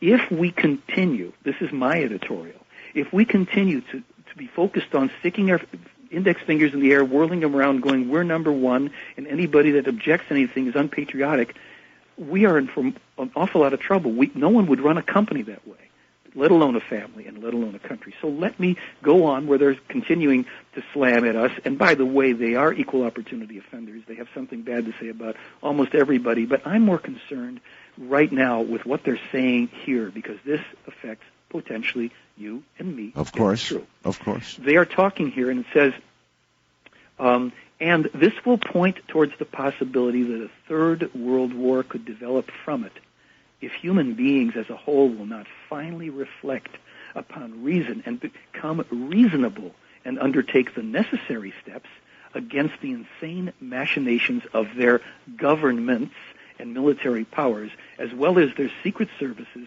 and call a halt to the power of the irresponsible who have forsaken their responsibility in all areas. If this does not happen, many small and great nations will lose their independence and their cultural identity and will be beaten down because the USA will gain predominance over them with evil force and bring them down under her rule. At first, many countries will howl with the wolves of the U.S., partially due to fear of American aggressions and sanctions, as this will be the case with many irresponsible in Switzerland and Germany, but also of other countries. You realize this sounds very anti-American. Yes, it does. As I say, they're equal opportunity defenders, but I'm focusing on this at the risk of people being upset because that's right. I don't want you to. I ain't backing off of it because this is what's in there. No, I don't want you to back off it. Okay. I'm just making note of how it does sound. Absolutely so. And Meier has survived 19 documented assassination attempts. It's not because he's talking to the benevolent space brothers. These people have said, we tell things as we see them and as we know them. We are not interested in political speech, in diplomatic speech, and in flowery words because it only delays the truth, and that makes things worse. We're giving you these warnings. You've asked for help from above in all of your unique ways. Here it is, but you have to help yourselves. We will tell you what we see. You can disregard it if you wish. You can work with it. You can change it, but we can't. So they go on to say, in parts, others will join in because they will be forced somehow to do so or will be misled by irresponsible promoters of American propaganda. All right, well, we're already at war with Islamic fundamentalism. Yeah. No question about that. But what you're suggesting there is that it becomes a full-fledged war, essentially, with Islamic countries, with Islam. Well, no. Not only, remember in here they say America is going to beat down many small and great nations will lose their independence and cultural identity. They're actually saying we're going to extend this war. Now, I had this document in my hands when I was in New York like 2 years ago, 2002, before the U.S. had launched the attack, I think even on Afghanistan, right before here it was. They're talking about... Well, I don't think any American right now would be shocked at the possibility of a wider war with Islam and some Islamic countries. It's in the offing. Of course, but here's where things are a little... let me read some of this. This is where it takes other flavors. Finally, many Asian, African, and European states will rise up against the American hegemony once they recognize that the USA is only taking advantage of them for purposes of war, conquest, and exploitation. Well, this is not politically correct, is it? No. In this way, many countries will become puppet states of America before reason and realization will emerge in the responsible ones of governments and in many of the population, resulting in a turning away from the USA. However, the Great War will hardly be avoidable because the human beings of Earth will probably not accept the directions towards the better. Therewith, towards true love and freedom and peace, and striving instead only towards wealth and pleasures and riches and for all manner of material values and vices and unrestricted power. Sounds a bit moralistic, but hey, I'm not going to overly comment. This is what they're talking about.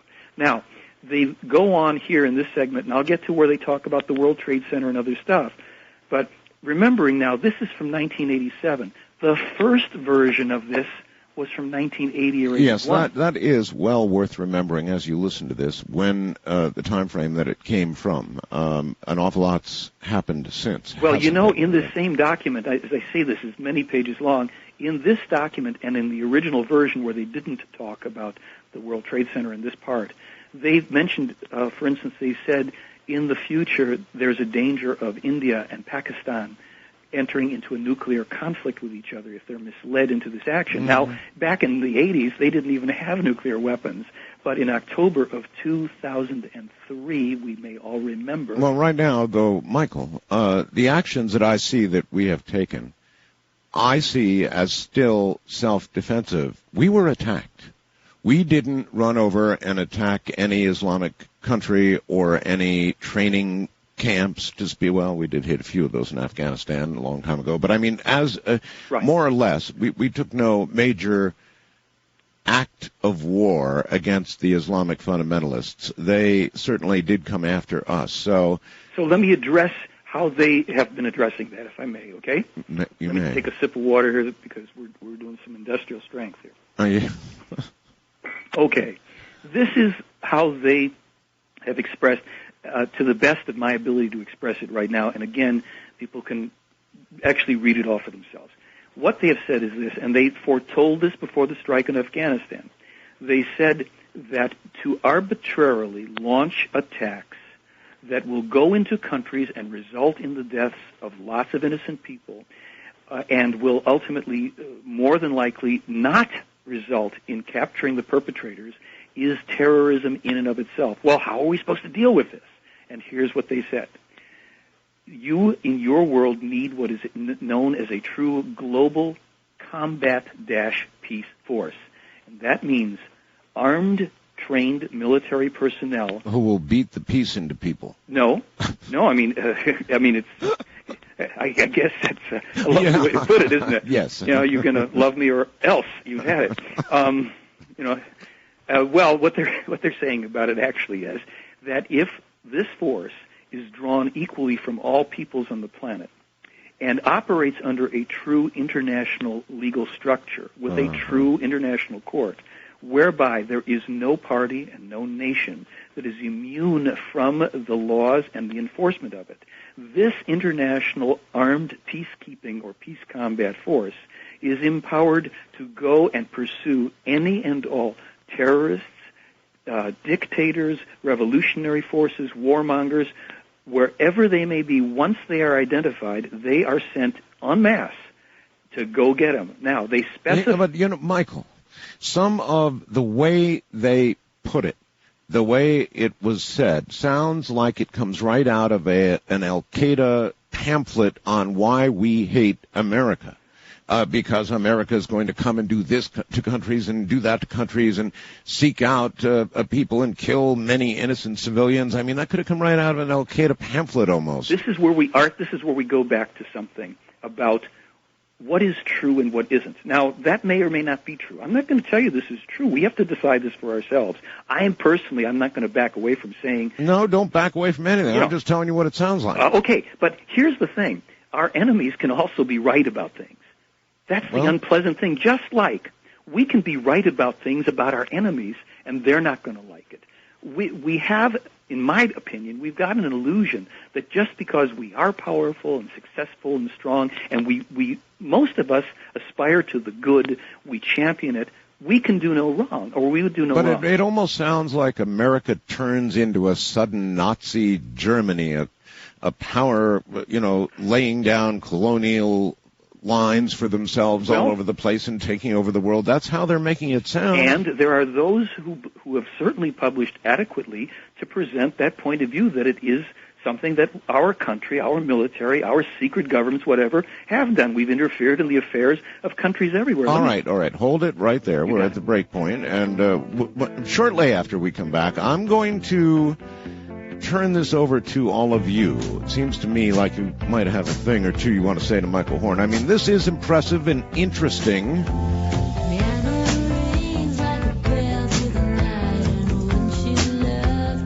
And very concerning.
talk with Art Bell, call the Wildcard line at area code 775-727-1295. The first-time caller line is area code 775-727-1222. To talk with Art Bell from east of the Rockies, call toll-free at 800-825-5033. From west of the Rockies, call 800-618-8255. International callers may reach Art by calling your in-country Sprint access number, pressing option 5, and dialing toll-free 800-893-0903. From coast to coast and worldwide on the Internet, this is Coast to Coast AM with Art Bell. You know, it's what Michael Horn is saying that came to Billy Meier really does sound anti-American. It makes us sound like a bunch of Nazis, like we're going to go take over the world. However, I suppose if you thought of it from the point of view of the people that we call terrorists, that would be exactly the way they probably look at it, right? So, I don't know. Interesting. The whole thing is very interesting, and I want to give all of you, an opportunity to ask Michael questions. That's why we're at it a little bit early here. If you just stay right where you are, I'm sure they're going to be tough ones, and they're coming up.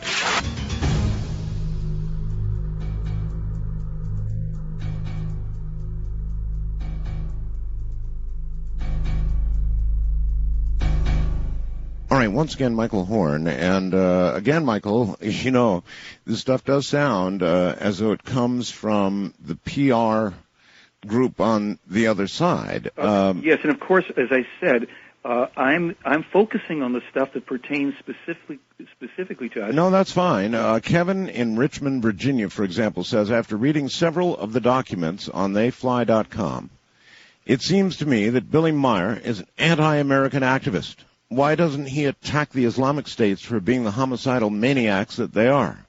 Well, he has written about that, and he's called them, depraved and murderous and the fanatics. Now, not all of Islam, because they've also distinguished... No, of course not all of Islam. Everybody knows that. Not right now. But they talked about the fanatics, the people who... And he's criticized Yasser Arafat and the Palestinians, the Israelis, the Iraqis. When the war in Yugoslavia was going on, they were calling all these people wannabe Rambos and insane people. I'm focusing on this stuff because this now is the information that appears and is here for us to either disregard. If we don't like it, we can just ignore it. I know. Or we can find out if it's true, and then what do we do about it? We're hearing about this for a reason. We're not just here to entertain. This isn't an entertainment. No, I understand. All right, I've got people waiting to talk to you, and I'm going to get them on the air, but just let's be sure we've got all of this now. There is something that I'd like to cover first, because as long as we're getting into this unpleasant stuff... No, go ahead. Let's do it, and here it goes.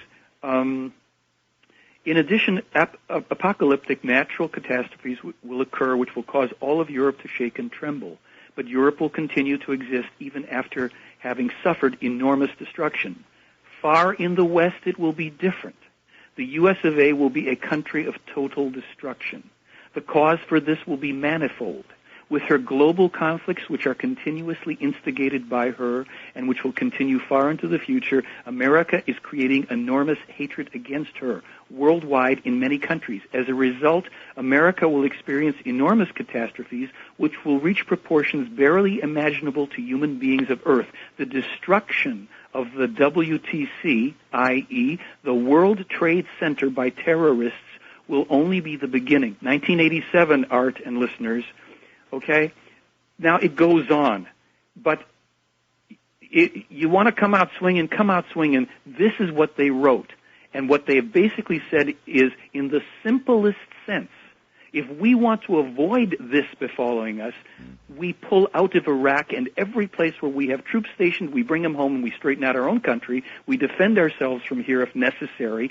And, a totally other state of mind for a lot of people who think we are entitled, because we're Americans, to be everywhere with 102 military bases all over the world. Well, we're being told by somebody else who doesn't care a hoot about what we think about it, no, that's going to get your country destroyed, because the rest of the world in time is coming against you. I have a question for you, Michael. Yeah.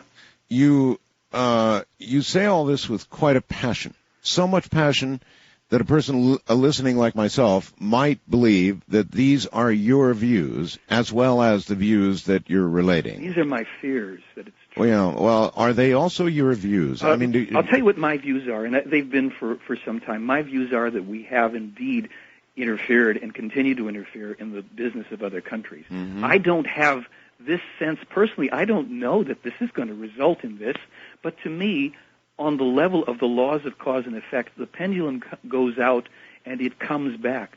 It comes back the way it comes back, not the way I think it should or the way I like it or don't like it. But when somebody knocks down two of the biggest buildings in the biggest city in your country, right? Why you tend to react, and that's what we've done. We've reacted. We reacted, but what we're being told, and people can argue with it, and I'm sure they do. We have to find out who was responsible. Now, the perpetrators, the original perpetrators, are all dead. Who was behind it? Can you identify those people? What the Plejaren are saying is, yeah, you've got to get these people.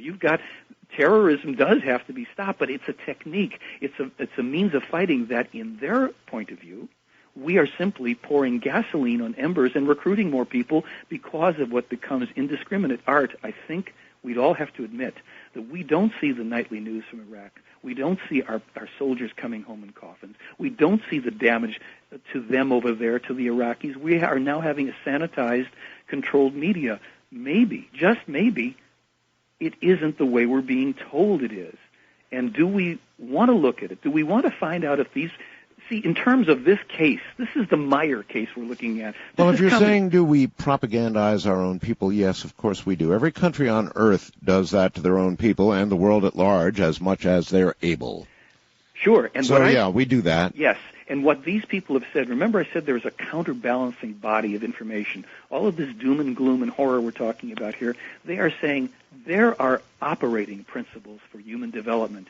You're not the only humans in this universe. You're not the only ones at this stage. You're not the only ones who've gotten through it or those who didn't get through it and have to start over. But if you do not grasp the right rules of conduct, you will have to start over. This is what they've said.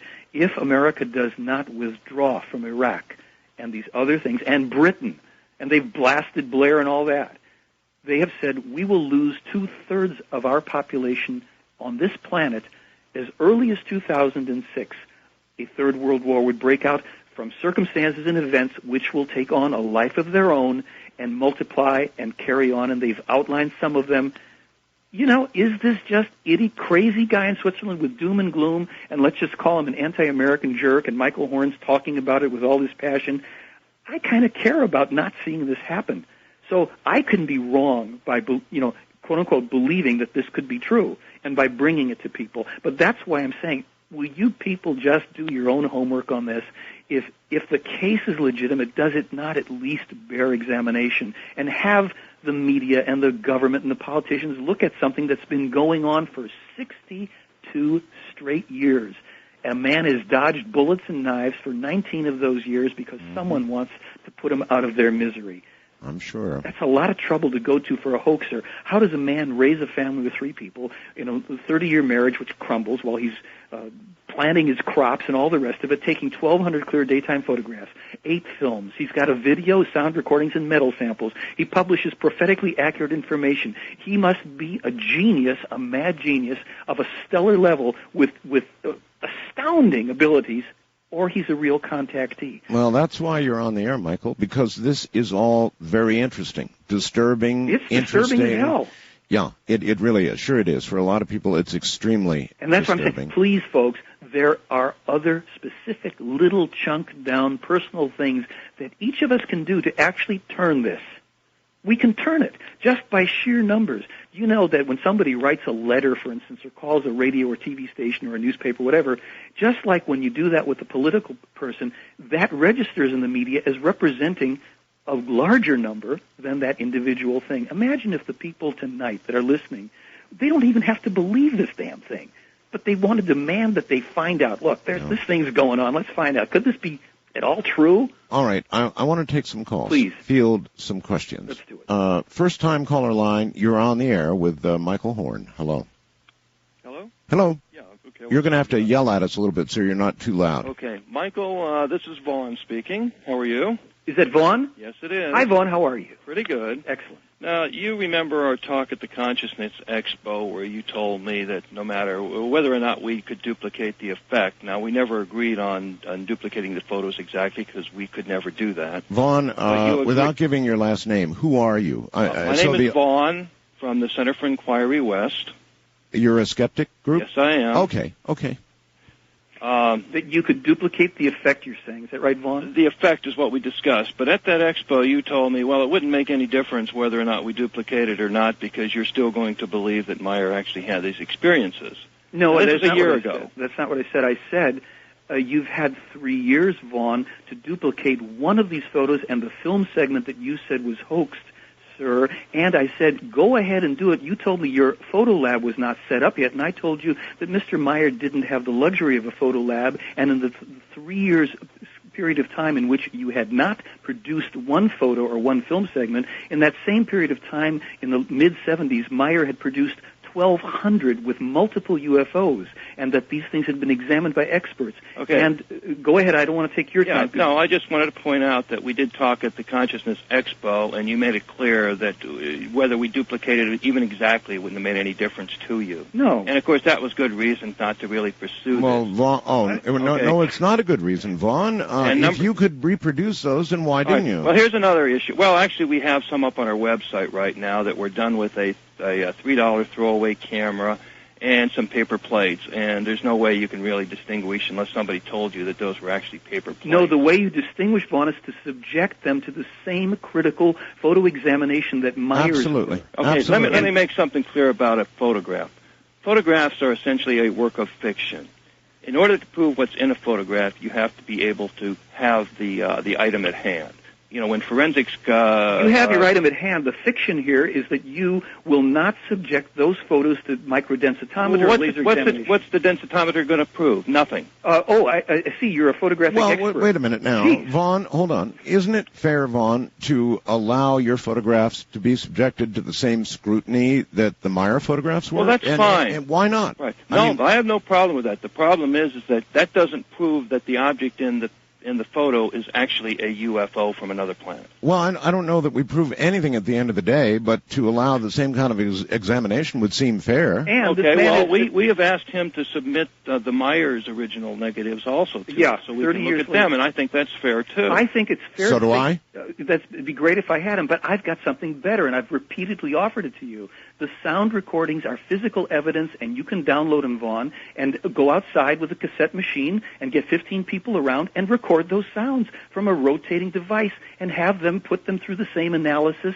that Meier's were and give us the same results. Well, you're going to give me more excuses, which you have for 3 years. I'm not giving you excuses. I'm just telling you that doesn't count. We need him to submit the material. No, you don't need it, sir. It was examined by experts whose credentials exceed yours by light years. Well, and why you not? have claimed that this man is a fraud. You have defamed him along with all these other second-rate pseudoscientists, and you don't prove it. Would you please? You have yet to provide the metal to us that you claim that's available. Marcel Vogel held 32 patents at IBM. His video analysis is available. Buy my DVD and see it. And if you think Marcel Vogel was hoaxing, if you think Michael Mallon was hoaxing, and Wally Gentleman and Steve Ambrose and all the rest of these people, where's your credibility? You need to understand that all those tests do not prove. All they're going to do is say, well, okay, the densitometer is going to tell you how much light actually went through the film, how dense the media is on the film. No, you'll get edge enhancement. You'll be able to find out. Edge enhancement we can do with Photoshop, and that's been done before. But it still does not prove that item in the photo is what it's claimed to be, because hoaxes of photos have been going on since the mid-18th century. This is the hubcap argument over and over. And if you will remember, what I also said to you, Vaughn, at the UFO conference was, listen, you go ahead and play with your photographs, but why don't you give me the prophetically accurate scientific information for 10 years hence? Look, you guys have come up with nothing. The film that you said was easy to hoax, he simply scratched the negative with a pen. We duplicated the effect. Of the film? That's what we agreed to do. No. You've claimed that you were entitled to win $1 million because we couldn't prove that Billy Meier's photos were Sir, a hoax. you people have claimed that he's a defamer and you've defamed him as a hoaxer, as a fraud. Well, I've never called him a hoaxer. Oh, I see. Now you haven't called him a hoaxer. I've got it from your people on your IIG department there. Look, so we don't bore everybody that wants to ask the questions. Let them go to the website, and they will notice that your little UFO paper plate model is next to no trees or objects of known size as Meier's are. Yeah, why not? Hold it. Let's let everybody go to the website. Where's the website, Vaughn? It's IIG West. Well, actually, you can link to it from our CFIWest.org. Well, just one at a time. Yes. IIG West? IIGWest.org. IIGWest.org. So everybody can take a look at the photographs. Vaughn, I do think it's a good idea for you to allow those photographs, however and whatever they are, to be examined in the same way the Meier photographs were. Okay, but that works two ways, and I agree with you. We don't have a problem with that. Vaughn, we expect him to provide those negatives to us, too. Vaughn, did the bomb go off at Hiroshima even though you weren't there to verify it? You know, you don't have credentials that come anywhere near all of the experts who've done this. But if you want to focus on the physical evidence, step up to the plate, have the report that matches the kind of examination, duplicate the sounds, and produce the film with the two lights. You keep changing the goalpost. Now, at first it was just the photos. It's not changing of goalpost. You guys changed the goalpost. Hold on. Listen, I'm going to terminate this now. Vaughn, thank you. People can go to your website. I will to iigwest.org. All right? Okay. All right, Vaughn, thank you, and take care. And Vaughn is a skeptic. I think it is reasonable that he would submit these to this, the same kind of examination. Now, for you, Michael, yes, sir. What have you done in terms of trying to get your hands, as the American representative for Mr. Meier, on some negatives? Well, the original investigative team had whatever negatives were available, but I thought I did something that was even better. What? What I helped to do, and I'm not responsible for the printing, is I put in the hands of thousands of people a book that had 6 or 7, and actually more, we could get into that later, specific predictions of things which hadn't occurred, which have subsequently occurred in that sequence. Right, but Michael, can you not take a trip to Switzerland? I mean, surely out of 1,200 photographs, there must be an awful lot of negatives bouncing around somewhere. I will tell you what remains. Maybe Billy's, protecting them, as I would imagine he would very carefully, but a negative or two wouldn't be too much to ask. Art, I'll tell you the problem with it in my estimation. Please do. I think that when someone's going to say, well, this isn't good enough, and that the folks at the Skeptics Organization are the ones who've raised the bar every time. Oh, they'll never be happy. They'll never be happy. But it doesn't matter. Why not go after some negatives anyway? Because here's the real kicker. There still are metal samples available. No. Michael, this is the better stuff. Michael, I don't care whether it's better or not. As the American spokesperson, official, you should be able to go to Switzerland and say, Billy, part with a couple of negatives. I can ask if they have them. It's like... Well, I'm sure you have. If you haven't, I wonder about you. I'll tell you, the truth, in my perspective, yes, the photographic evidence, the films and all that stuff, even though it's still irreproducible, it's not where I put the emphasis. Nevertheless, Michael, we'll get a negative, and someone's going to... Look, the best I can say is that the better people than I saw them, and they examined them. It's 30 years later. Does Meier still have them? I don't know. Because I simply don't. That's not my area of expertise, finding their negative. Well, but you're involved in a big controversy with our friend there. Yeah, you might as well go ahead and try to get some negatives. They must exist. I'll ask. I'm going to be there in May. I'll see if they have it. And I would say to you, look, if anybody thinks that makes the case true or not true for them, that's fine. Well, I'm not here to prove that. Well, wait a minute now, Michael. It does make the case true or not true. If you got negatives and it turned out they were hoaxed, then you might as well take that whole story and just toss it out the window. Well, here's something I think we could even look at just for a moment as an interim step before I go to Switzerland and try and get negatives. There is a video that Meier took in 1981. It is taken on a bright sunny day outside where he is approximately 300 feet from a tree on a hill with a 14-foot bizarre-looking metallic UFO hovering in front of it. All right. Now, hold that thought. We're at the top of the hour. We'll come back to the evidence the negatives and the quest for the negatives, which would perhaps be the Holy Grail, or maybe not. Maybe, as he says, it wouldn't matter. They'd get the negatives and they'd rip those apart too. I call them pixel people. I know.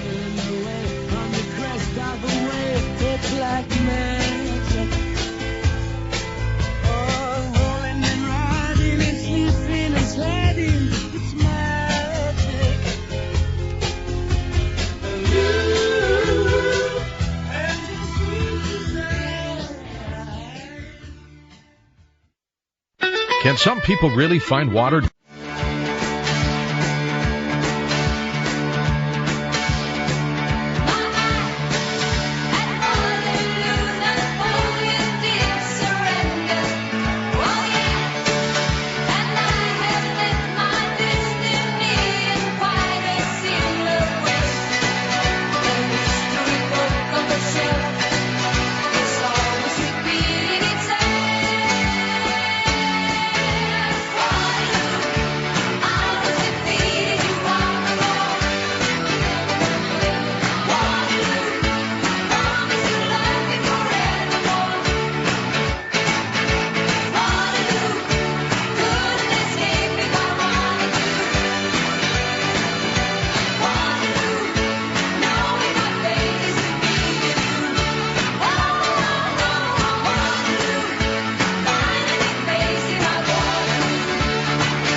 To talk with Art Bell, call the wildcard line at area code 775-727-1295. The first-time caller line is area code 775-727-1222. To talk with Art Bell from east of the Rockies, call toll-free at 800-825-5033.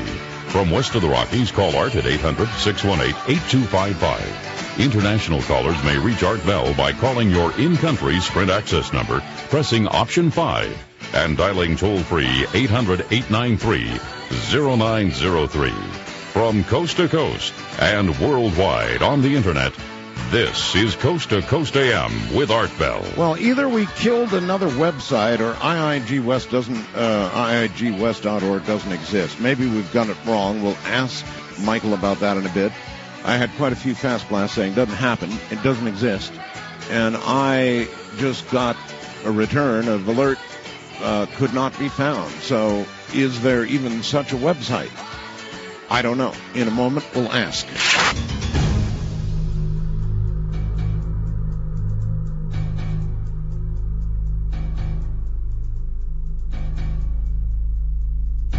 You know, I understand to some degree how the rest of the world could view us, as in the U.S., as kind of colonial power, of a colonial power and an interfering type power. And I, as you know, I had a lot of questions about the Iraq War and the advisability of it before we ever did it.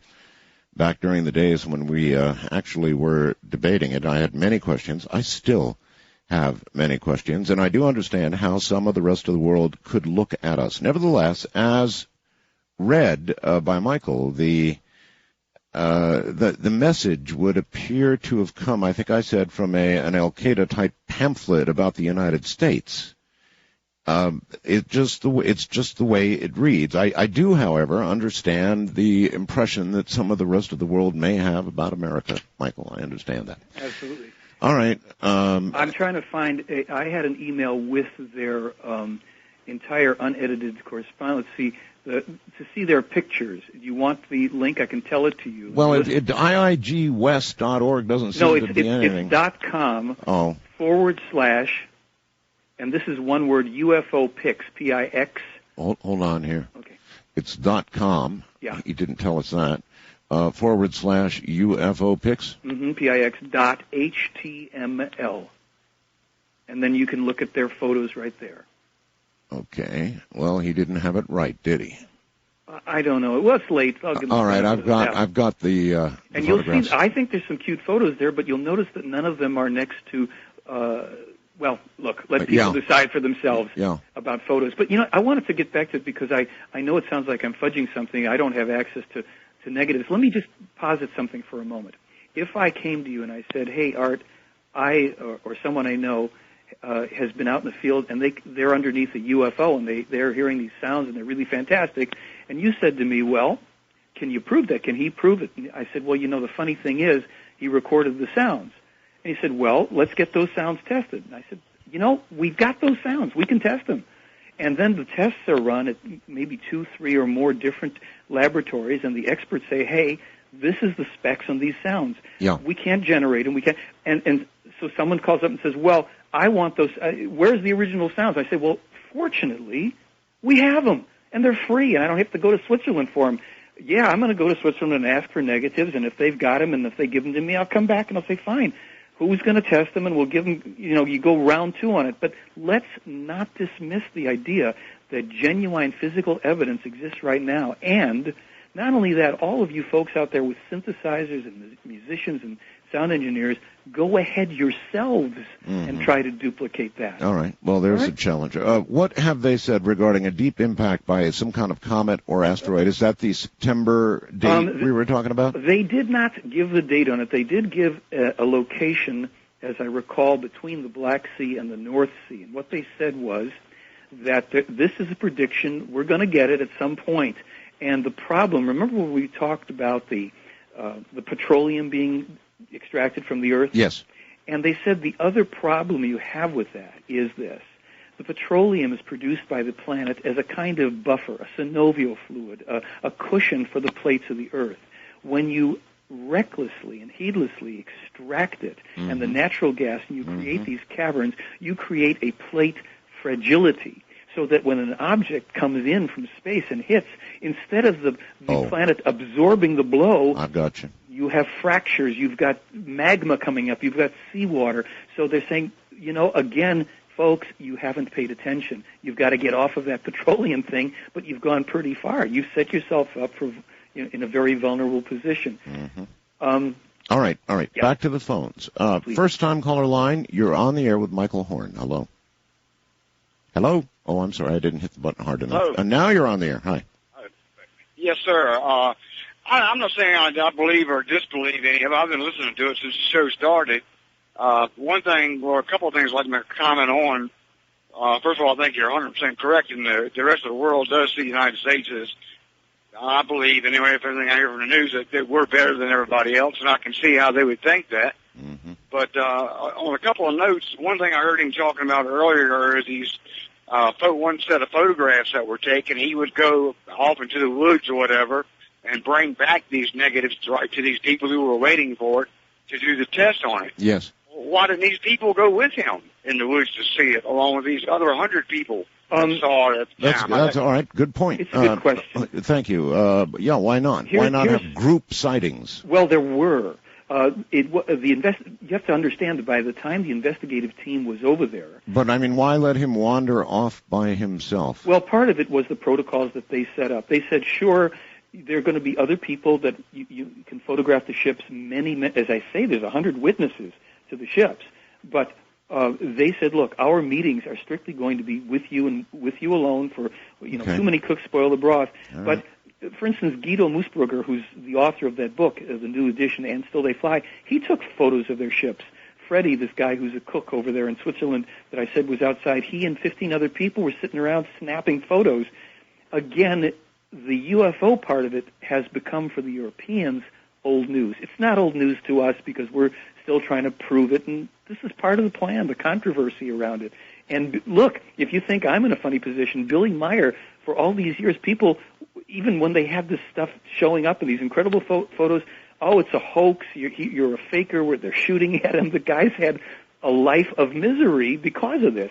So if Meier turns out to be a true prophet, if this stuff is true, and I think anybody that studies it is going to be able to validate it for themselves, you've got a clear message here. Being a prophet is not a high, on anybody's list of gigs. It's never been a good thing to be. Never. But, at best, Billy Meier is a messenger, not a prophet. Call it what you like, it's fine. He's not a prophet. These are not insights according to your story. Oh. Yeah, the ones that... Okay, now, let's delineate between what came from the Plejarians and what... Well, let me focus it this way, and let me just jump back to one thing the guy said, and then I'll answer. There is a document that Meier wrote, and there's a few conversations between him and the ETs where they said, people have said this is coming off as anti-American and harsh, and they said, well, clarify that we don't mean the American people, we mean their government. We don't withdraw from that. Their policies. Oh, fine, okay. Everybody makes that disclaimer. That's fine. Oh, they did, yeah. But let's. I still want to delineate here. Okay. The prophecies, the predictions, in the book, And Yet They Fly, which will also be in And Still They Fly, that related to the attack on Iraq, the Islamic fundamentalists, the near accident nuclear power plant, that was all written by Meier. There is something called Contact 251, and there is more of that in the book that many of you already have, and the new editions coming out, but you already have it. There's stuff in there about Mars and what we're going to find there, the DNA experiments, the human and pig DNA experiments. When Meier wrote that, those hadn't happened yet. What supposedly has given Meier the power to prophesize, then, with regard to what he has said by himself? Is this a power imparted by the... No. This, I will try to tell it as cleanly as I can, and I'll put it this way. Remember, we went back to the reincarnation thing, and they said that they contract spirit forms. What is said in the material, just as, boldface, as far as they're concerned, it's their truth. Meier's spirit is a very, very old and tested and tried spirit. They knew that he had done this before and had the capacity in this life to be tutored again. He would learn how to do it again. But it would be his own innate abilities that he had earned as a spirit form, not as Billy Meier, but whoever he was before, that kind of stuff, that he was the guy that would be able to do it again. And it's, as you say, it's always been a thankless job, and there have been people throughout history in different cultures that have been messengers or prophets or heralds, whatever you want to call them. All right. Wildcard line, you're on the air with Michael Horn. Hello. Hello? Yes, sir. Oh, hi, Art. How's it going? It's going okay, sir. It felt like there was a couple of moments in the show everybody should have sat back and taken a Xanax. Wow, a lot of energy here tonight. Well, energy is our middle name. What's up? You got a question? Yes, Art. Okay, now, Billy is contacting you with this Type 2 civilization out in the Pleiades, correct? Is it a Type 2? Is that fair, Michael? What does that mean? I'm sorry, I'm ignorant. Well, that's sort of it's something that... fully humans. Well, Type 1 is supposed to be you're able to utilize the energy of the entire Earth's atmosphere from the sunlight striking it over the course of 1 year. Type 2 is that you're capable of utilizing all the energy out of the sun over the course of 1 year. This is a little, pardon me, but it's a small definition. These are people... It's a Michio Kaku-ism about the advance of civilization. They are they're beyond this. They're beyond that. All right, caller, finish it off. Finish it off then. So he's saying yes. The answer is yes. Okay, now what I want to know is, if they have all this great technical and scientific and medical abilities, why didn't they just try to like regrow Billy's arm? Yeah, they actually offered him a prosthesis that utilized their kind of android technology, and he said, well, no, this is an illogical thing to do, because should I suddenly have an arm back that functions so well, not only would people be wondering how this happened and where, but they would engender jealousy and more resentment, and it would be an inequality, and I'd be treated as a special person, and it would only create more grief for me than not having the arm. And that's what he told them, and they said, well, you're very logical. That's good enough for us. That is probably what would occur. Yeah, actually. There's no doubt. I mean, here's a special guy that goes around and he says he's in spaceships, and now his arm is back. I mean, then you've got a cult of, he must be, the second coming, or gosh knows what, and then you're back off into that whole drama again. East of the Rockies, you're on the air with Michael Horn. Hello. Hello. Well, good morning to both of you. Good morning. Speak up good and loud, dear. Okay. Well, I would like to know what the publishing or the name of the publishing company that these books are published with. Which books? The books of the prophecies that were, he said something about 1978 or something. Okay. All of that's, Wendell Stevens published the books through a company that I believe was called Genesis 3, with the Roman numeral 3. Do those still books exist? Genesis 3, as in the biblical Genesis term. She's asking if she can still get the book. You have to go onto eBay or any Amazon.com or whatever. Some are still being sold, I own 2 of the 4 volumes. Many people have them. We have scanned into the DVD the pages on these things so that as close as many people will get to them. But they're owned by many people, and some of them, yes, you can go in. If you look for Message from the Pleiades, and you do a search on it on Amazon or eBay or whatever, it will come up. All right. There you are. No, because people can publish. I can publish my own book, and I can put whatever copyright dates in there that I wish. Yeah, that's right. Let me shorten that up and say this, my dear friend. When you publish a book in 1978 or 1980 or 1986 or whatever, 1990, and it comes out and it contains this information, and then 8 years later this information is revealed as a new discovery, and you're holding in your hand the document that came out before it, that's called a legal standard of proof. Yeah, it is. It is. So go ahead and see if you can find those books, ma'am, and good luck. So they are available. Yeah, they're out there. Amazon and maybe that sort of thing. Yeah, do a Google search, something. All right, good enough. West of the Rockies, you're on the air with Michael Horn. Hello. Yes, very grateful for voicing this. I'm a devout listener for 5 or 6 years. Christopher from Pueblo, Colorado, KJCK. Yes, sir. 590. I want to thank you very much, Mr. Horn and Mr. Bell. As always, this is you're one of the few that's bringing out some real information here. I don't think the point is whether the pictures are even valid or not. I'd rather get back to the real issue, which is the United States' stance in the rest of the world. I mean, the real issue is our reflection of the rest of the how the rest of the world sees us. Yes, but for the purpose of this program, sir, the issue really is Billy Meier the real thing? Sure, and Art, you have to take all of the evidence into consideration, the preponderance. If this is presented to a jury, here's the preponderance of evidence. What are you going to do with it? I mean, the hard evidence is the higher standard of proof. It's the prophetically accurate stuff published before it happened. Well, from what I've heard, I'm convinced that it's legitimate. The prophecy. I mean, the parts that he had already said these things that have come about. I mean, we should take into account what he's saying is coming. We don't even need a prophet to see what's coming. These things are pretty obvious to see anyhow. It's true. I mean, we're heading downward, and we have to turn around here. We're just being told, for what it's worth, by some other folks that it's going to be worse than we can imagine if we don't make the course correction. I agree, and it's a grassroots movement. It's something we have to do on an individual basis. Absolutely. That's what I'm trying to do. I've been trying to start a grassroots organization here called the Masterpiece Project for years, and I can't even get it off the ground. All right, well, if there's enough support for any organization or anything you're trying to do, it will grow. But again, the purpose of the examination of this program is not to put the United States on trial or anything else. It's just to present the information and try and decide if the whole Meier story has substance to it, and it does seem like it does. I understand that what you said about the U.S. is going to put a lot of people off, but I'm not here to judge. First-time caller line, you're on the air with Michael Horn.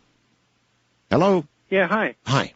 I had a question for your guest about he was talking about the Palestinian conflict there. I was wondering what was the outcome prediction on that? Okay, it's you asked it, so I'm going to give it to you the way I've read it. Yeah, go ahead. Unless the Israelis and the Palestinians find a way to make a true peace, and they've been critical of both. They've been very critical of Israel. They have said that the state of Israel will, in the near future, cease to exist. Period. And they look. Do you think they reference what we know biblically as Armageddon? Well, they don't use those terms, but what, and this is my editorial on it, when you have to understand, I'm neither a religious nor a political person. It's very late in my life that I even started to look into these things. And what I did is I picked up, and this is going to offend all my brethren who, let's say, are of the background that my family is Jewish. I got into the first 5 books of the Old Testament. I read, parts of Samuel and Numbers and what the heck, Joshua and all this, and I saw something there that disturbed me enormously. I saw the presumed God of that book commanding infanticide and genocide on a huge, huge scale. When I sat down and actually culled and did the math, there were 10 million people at minimum who were commanded to be slain, most of whom were innocent non-combatants, and this is not necessarily a program right now on biblical stuff. There is a cause and effect that has never been renounced by the Israelis. We in America renounced our genocides, if you will, against the Native Americans, our unfair and brutal treatment against blacks. We've tried to do something about that. That's never been dealt with or renounced, and I would offer a very unpleasant point of view. The horror that's being visited upon innocent Israelis now, truly innocent people, children, without any. This is barbarism. But there again, the laws of cause and effect can't be cheated. Read the Old Testament, and you will see the commandments for infanticide without mercy. I didn't make it up, and it sickened me, and it made me sad. And as I say, I come to this late in life with no political or religious affiliation, but you know what? When the Plejaren here are saying, look, Yasser Arafat, this is a walking disaster. Ariel Sharon is as guilty as the rest. Saddam Hussein has to go. George Bush, Blair. Oh, well, we don't like the Bush part, and we may not like the Ariel Sharon part. But there it is. Do with it what you will. Examine it. Find out if this rings true, and do the hard soul searching. Are we on the wrong path? Should we not withdraw from certain things lest it come back on us? I don't know. It's worth considering, Michael. No question about that. All right, hold tight right where you are. These are hard questions. A lot of them come down as sounding really anti-American. But every now and then, I suppose, as Americans, we should examine how we're thought of and perceived in the rest of the world. Right? That's a reasonable thing to do. What a wild night of radio, under that big full moon up there? But then again, that's what we're here for. From the high desert in the middle of the night, this is Coast to Coast AM.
To talk with Art Bell, call the Wildcard line at area code 775-727-1295. The first-time caller line is area code 775-727-1222. To talk with Art Bell from east of the Rockies, call toll-free at 800-825-5033. From west of the Rockies, call 800-618-8255. International callers may reach Art by calling your in-country Sprint access number, pressing option 5. And dialing toll-free 800-893-0903. From coast to coast and worldwide on the Internet, this is Coast to Coast AM with Art Bell. It is. Every now and then I scan my email, sort of looking at what the reaction of the audience is like and all the rest of it. And I kind of like the guy who told me to go to hell. This is left-wing propaganda, and I'm turning it off right now. Said, go to hell. And then he sent 15 more emails after that about every single word that was said. Oh, well, Michael Horn is my guest, and we're talking about the Billy Meier case, an extremely controversial, and as of tonight, perhaps with some of this information, even much now, more controversial story. Whether you believe it or not, that's up to you. We are but the messenger.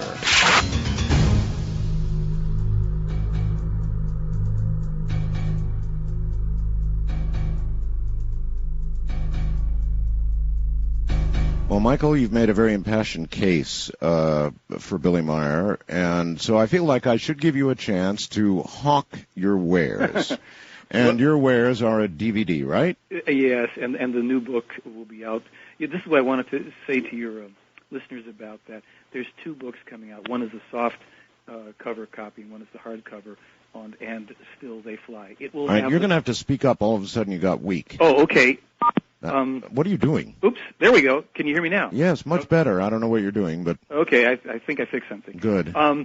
There is my DVD is there on the website, and the 2 editions of the book, a soft cover and a hard cover, on And Still They Fly, is scheduled to be released on March 12th, in a little less than a week. But I want to tell any and everybody who's going to order the book, please be patient with printers. Things are always late. So we'll ship everything. If you want to buy the stuff, we'll ship it as soon as it comes in. Just know that up front.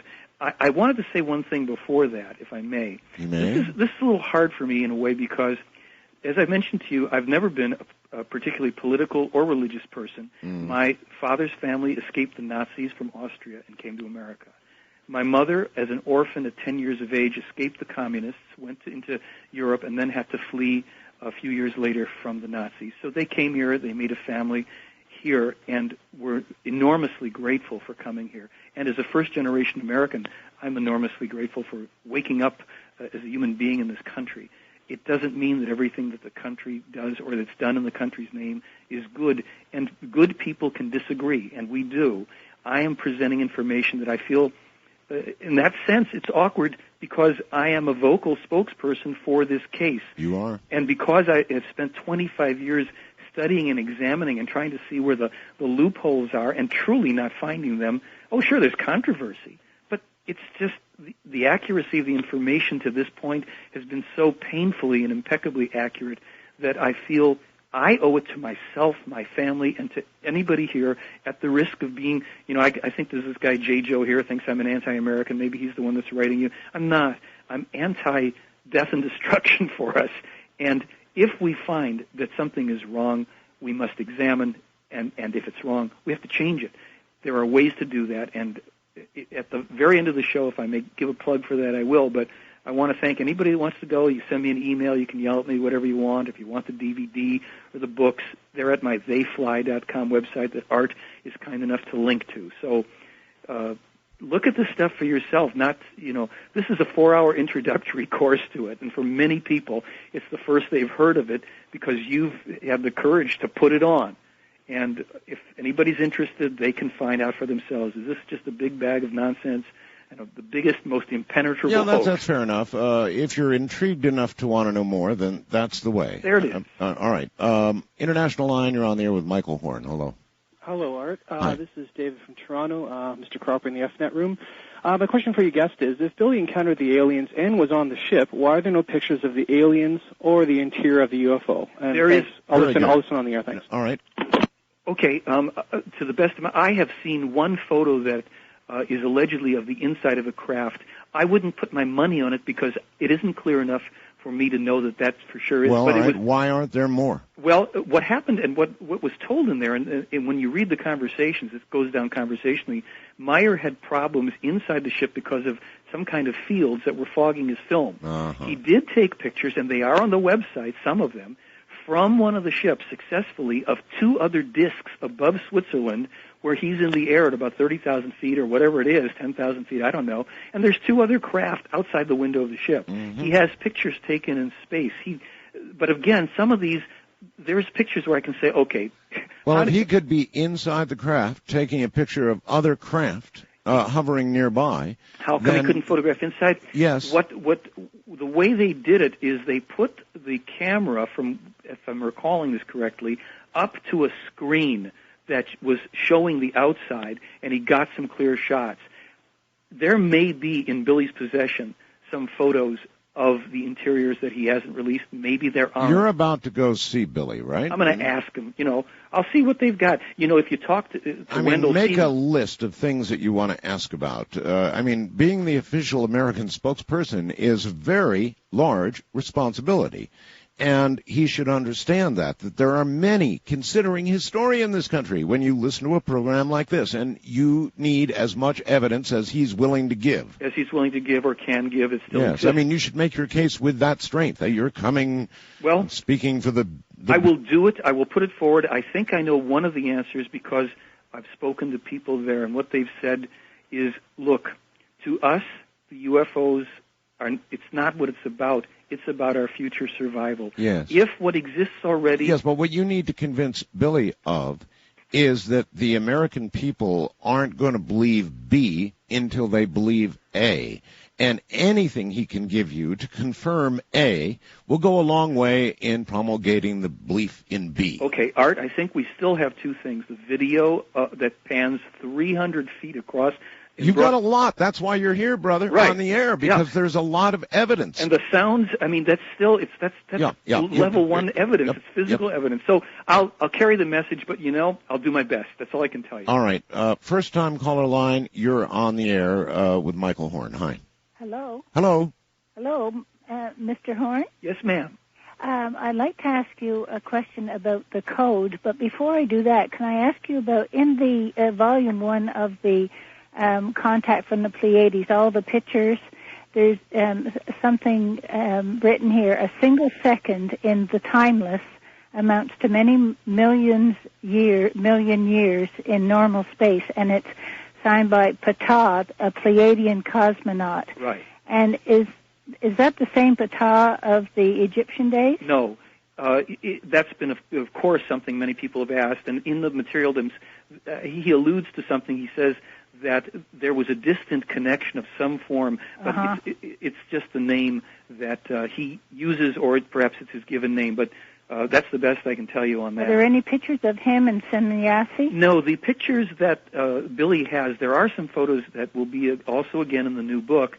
Mm-hmm. They're cut off on the face. It is of one of the ETs when they loaned him a handheld laser beam weapon, and she is in a gold metallic suit with a silver bracelet connection to it. Now, when I just spoke to Wendell Stevens in Laughlin, who is the primary lead investigator in the case, and we talked about the photos because Meier was told to cut the faces away. They don't want people, focusing on these, and starting to worship ETs. They said, okay, you can leave in the arm and the side and the suit. Well, Wendell went over there because Meier had been loaned on 2 occasions in 1976 and 77 a handheld laser weapon, ostensibly. There's photos of him with it, and he put holes in a couple of trees with it. Well, when they went to investigate, they figured if this guy's a hoaxer, what he's probably done is taken a welding torch or a drill or something and will be able to detect it.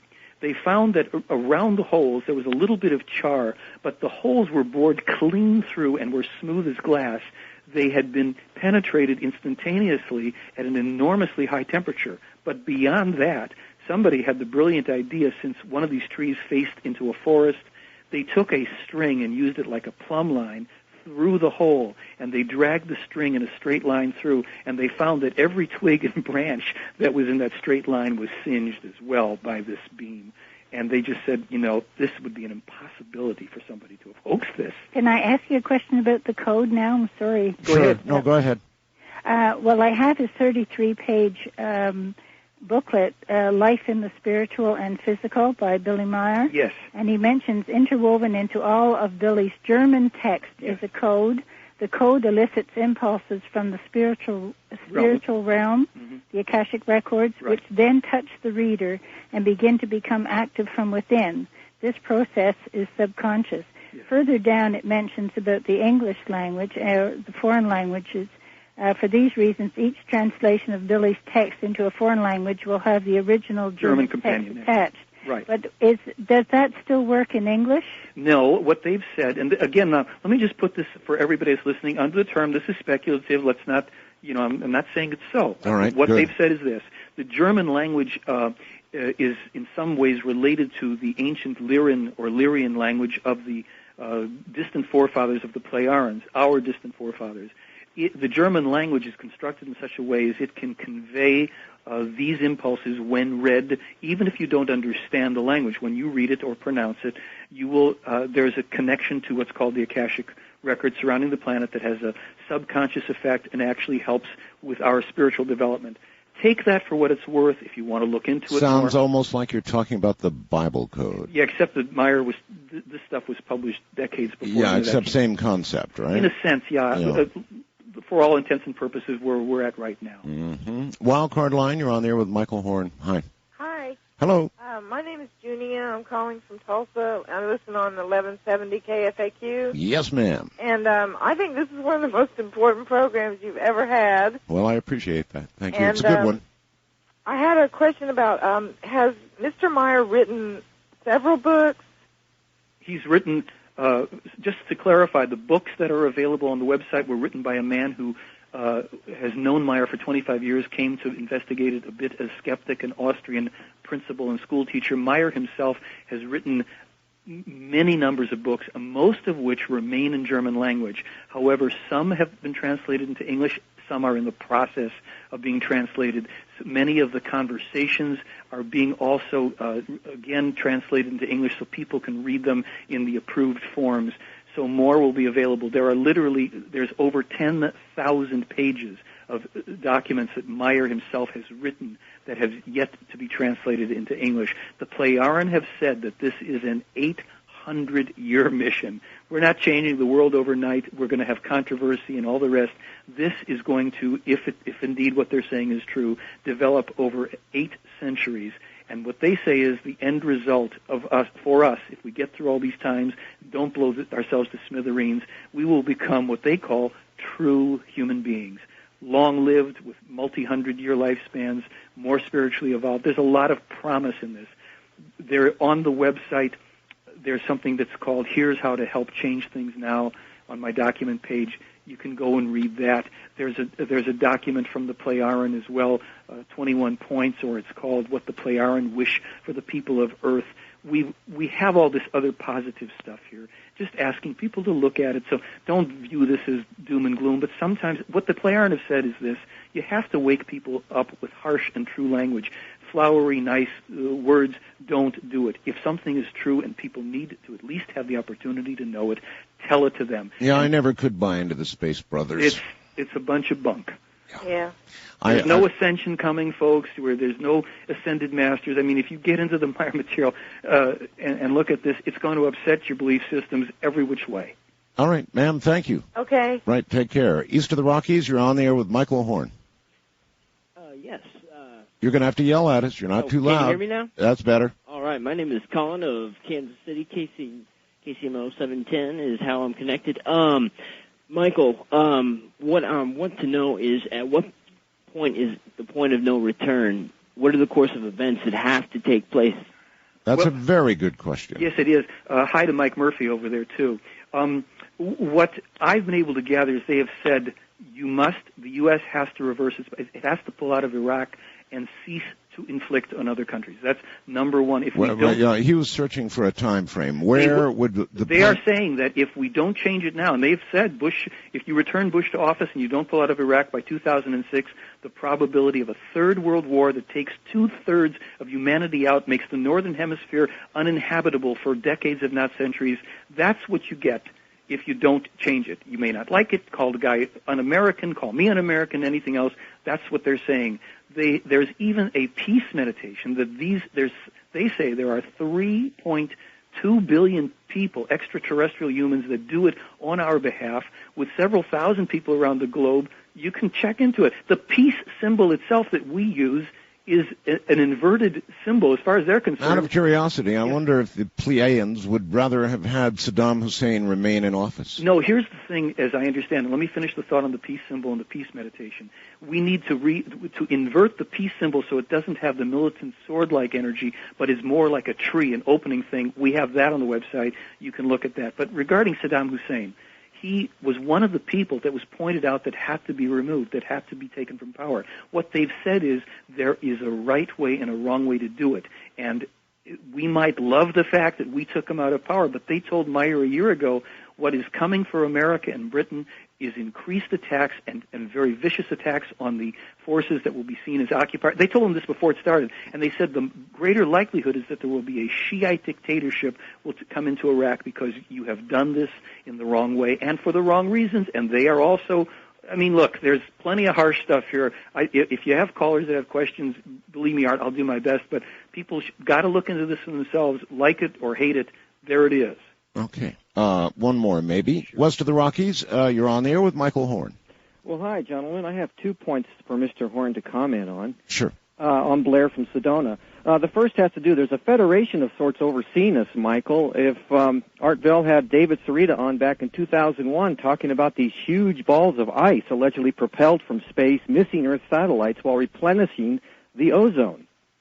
And the second, and I'll hear it off the air, Whitley Strieber and John Lear both agree about us being soul containers, whereby, we're sort of like the best show in town, this part of the universe. We've got a lot of people watching us, a lot of entities, and if we use our inner work and sincere prayer, we're going to open up a sort of a astronomical acupuncture line of healing sound and light. I wonder if the Pleiadians actually regard us that way.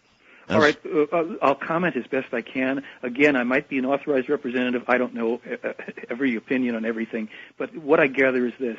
I don't have a direct comment on the balls of ice being thrown. The Plejaren have said it's going to take several hundred years for the ozone to heal if we stopped polluting now, and that was in 75. As far as being soul containers, whatever, as I stated earlier, my understanding of the material is this. The Plejaren state that we, like all other of the millions of existing human races at various levels of development in this universe, which is only one of billions, have a part piece, a hologram of the creation. That is what they call the living, conscious, creative energy that created all things, sustains all things, and will live and birth yet new universes. I'm giving it to you in a nutshell. That little piece of that is our human spirit. We are destined over time, since we are not fallen, we are not inherently guilty of anything, we are not sinful by nature, we have the potential for positive and negative through countless millions of incarnations. That human spirit form incarnates in different human beings. That's us, and we eventually remerge with the higher spiritual levels. This is information. Contemplate it, refute it, think about it. All right, Michael, we're at the end of the program. Listen, I want to thank you for being here. You're very, very, very passionate. You've been a very good guest. You really stirred it up good, buddy. Now, I hope I haven't been too hard on you. But fantastic claims sometimes do require fantastic evidence. Yeah, and fantastic interview, and you certainly have provided that. So I want to thank you for being here. No doubt we will do it again. There is so much material to cover, so much to do. Thank you, Michael. It's my pleasure. Thank you. If we can ever answer questions for people, good night. And it's been a great weekend, folks. Absolutely been a great weekend. I want to thank you. We return you tomorrow night to George and Coast to Coast AM, and I'll see you next weekend from the high desert. This is Crystal Gale with always just the right words to take us out. Midnight in the desert, shooting stars across the sky. This magical journey will take us on a ride, filled with a longing, searching for the truth. Will we make it to tomorrow? Will the sun shine on you? Midnight in the desert, and we're listening. We're listening to you.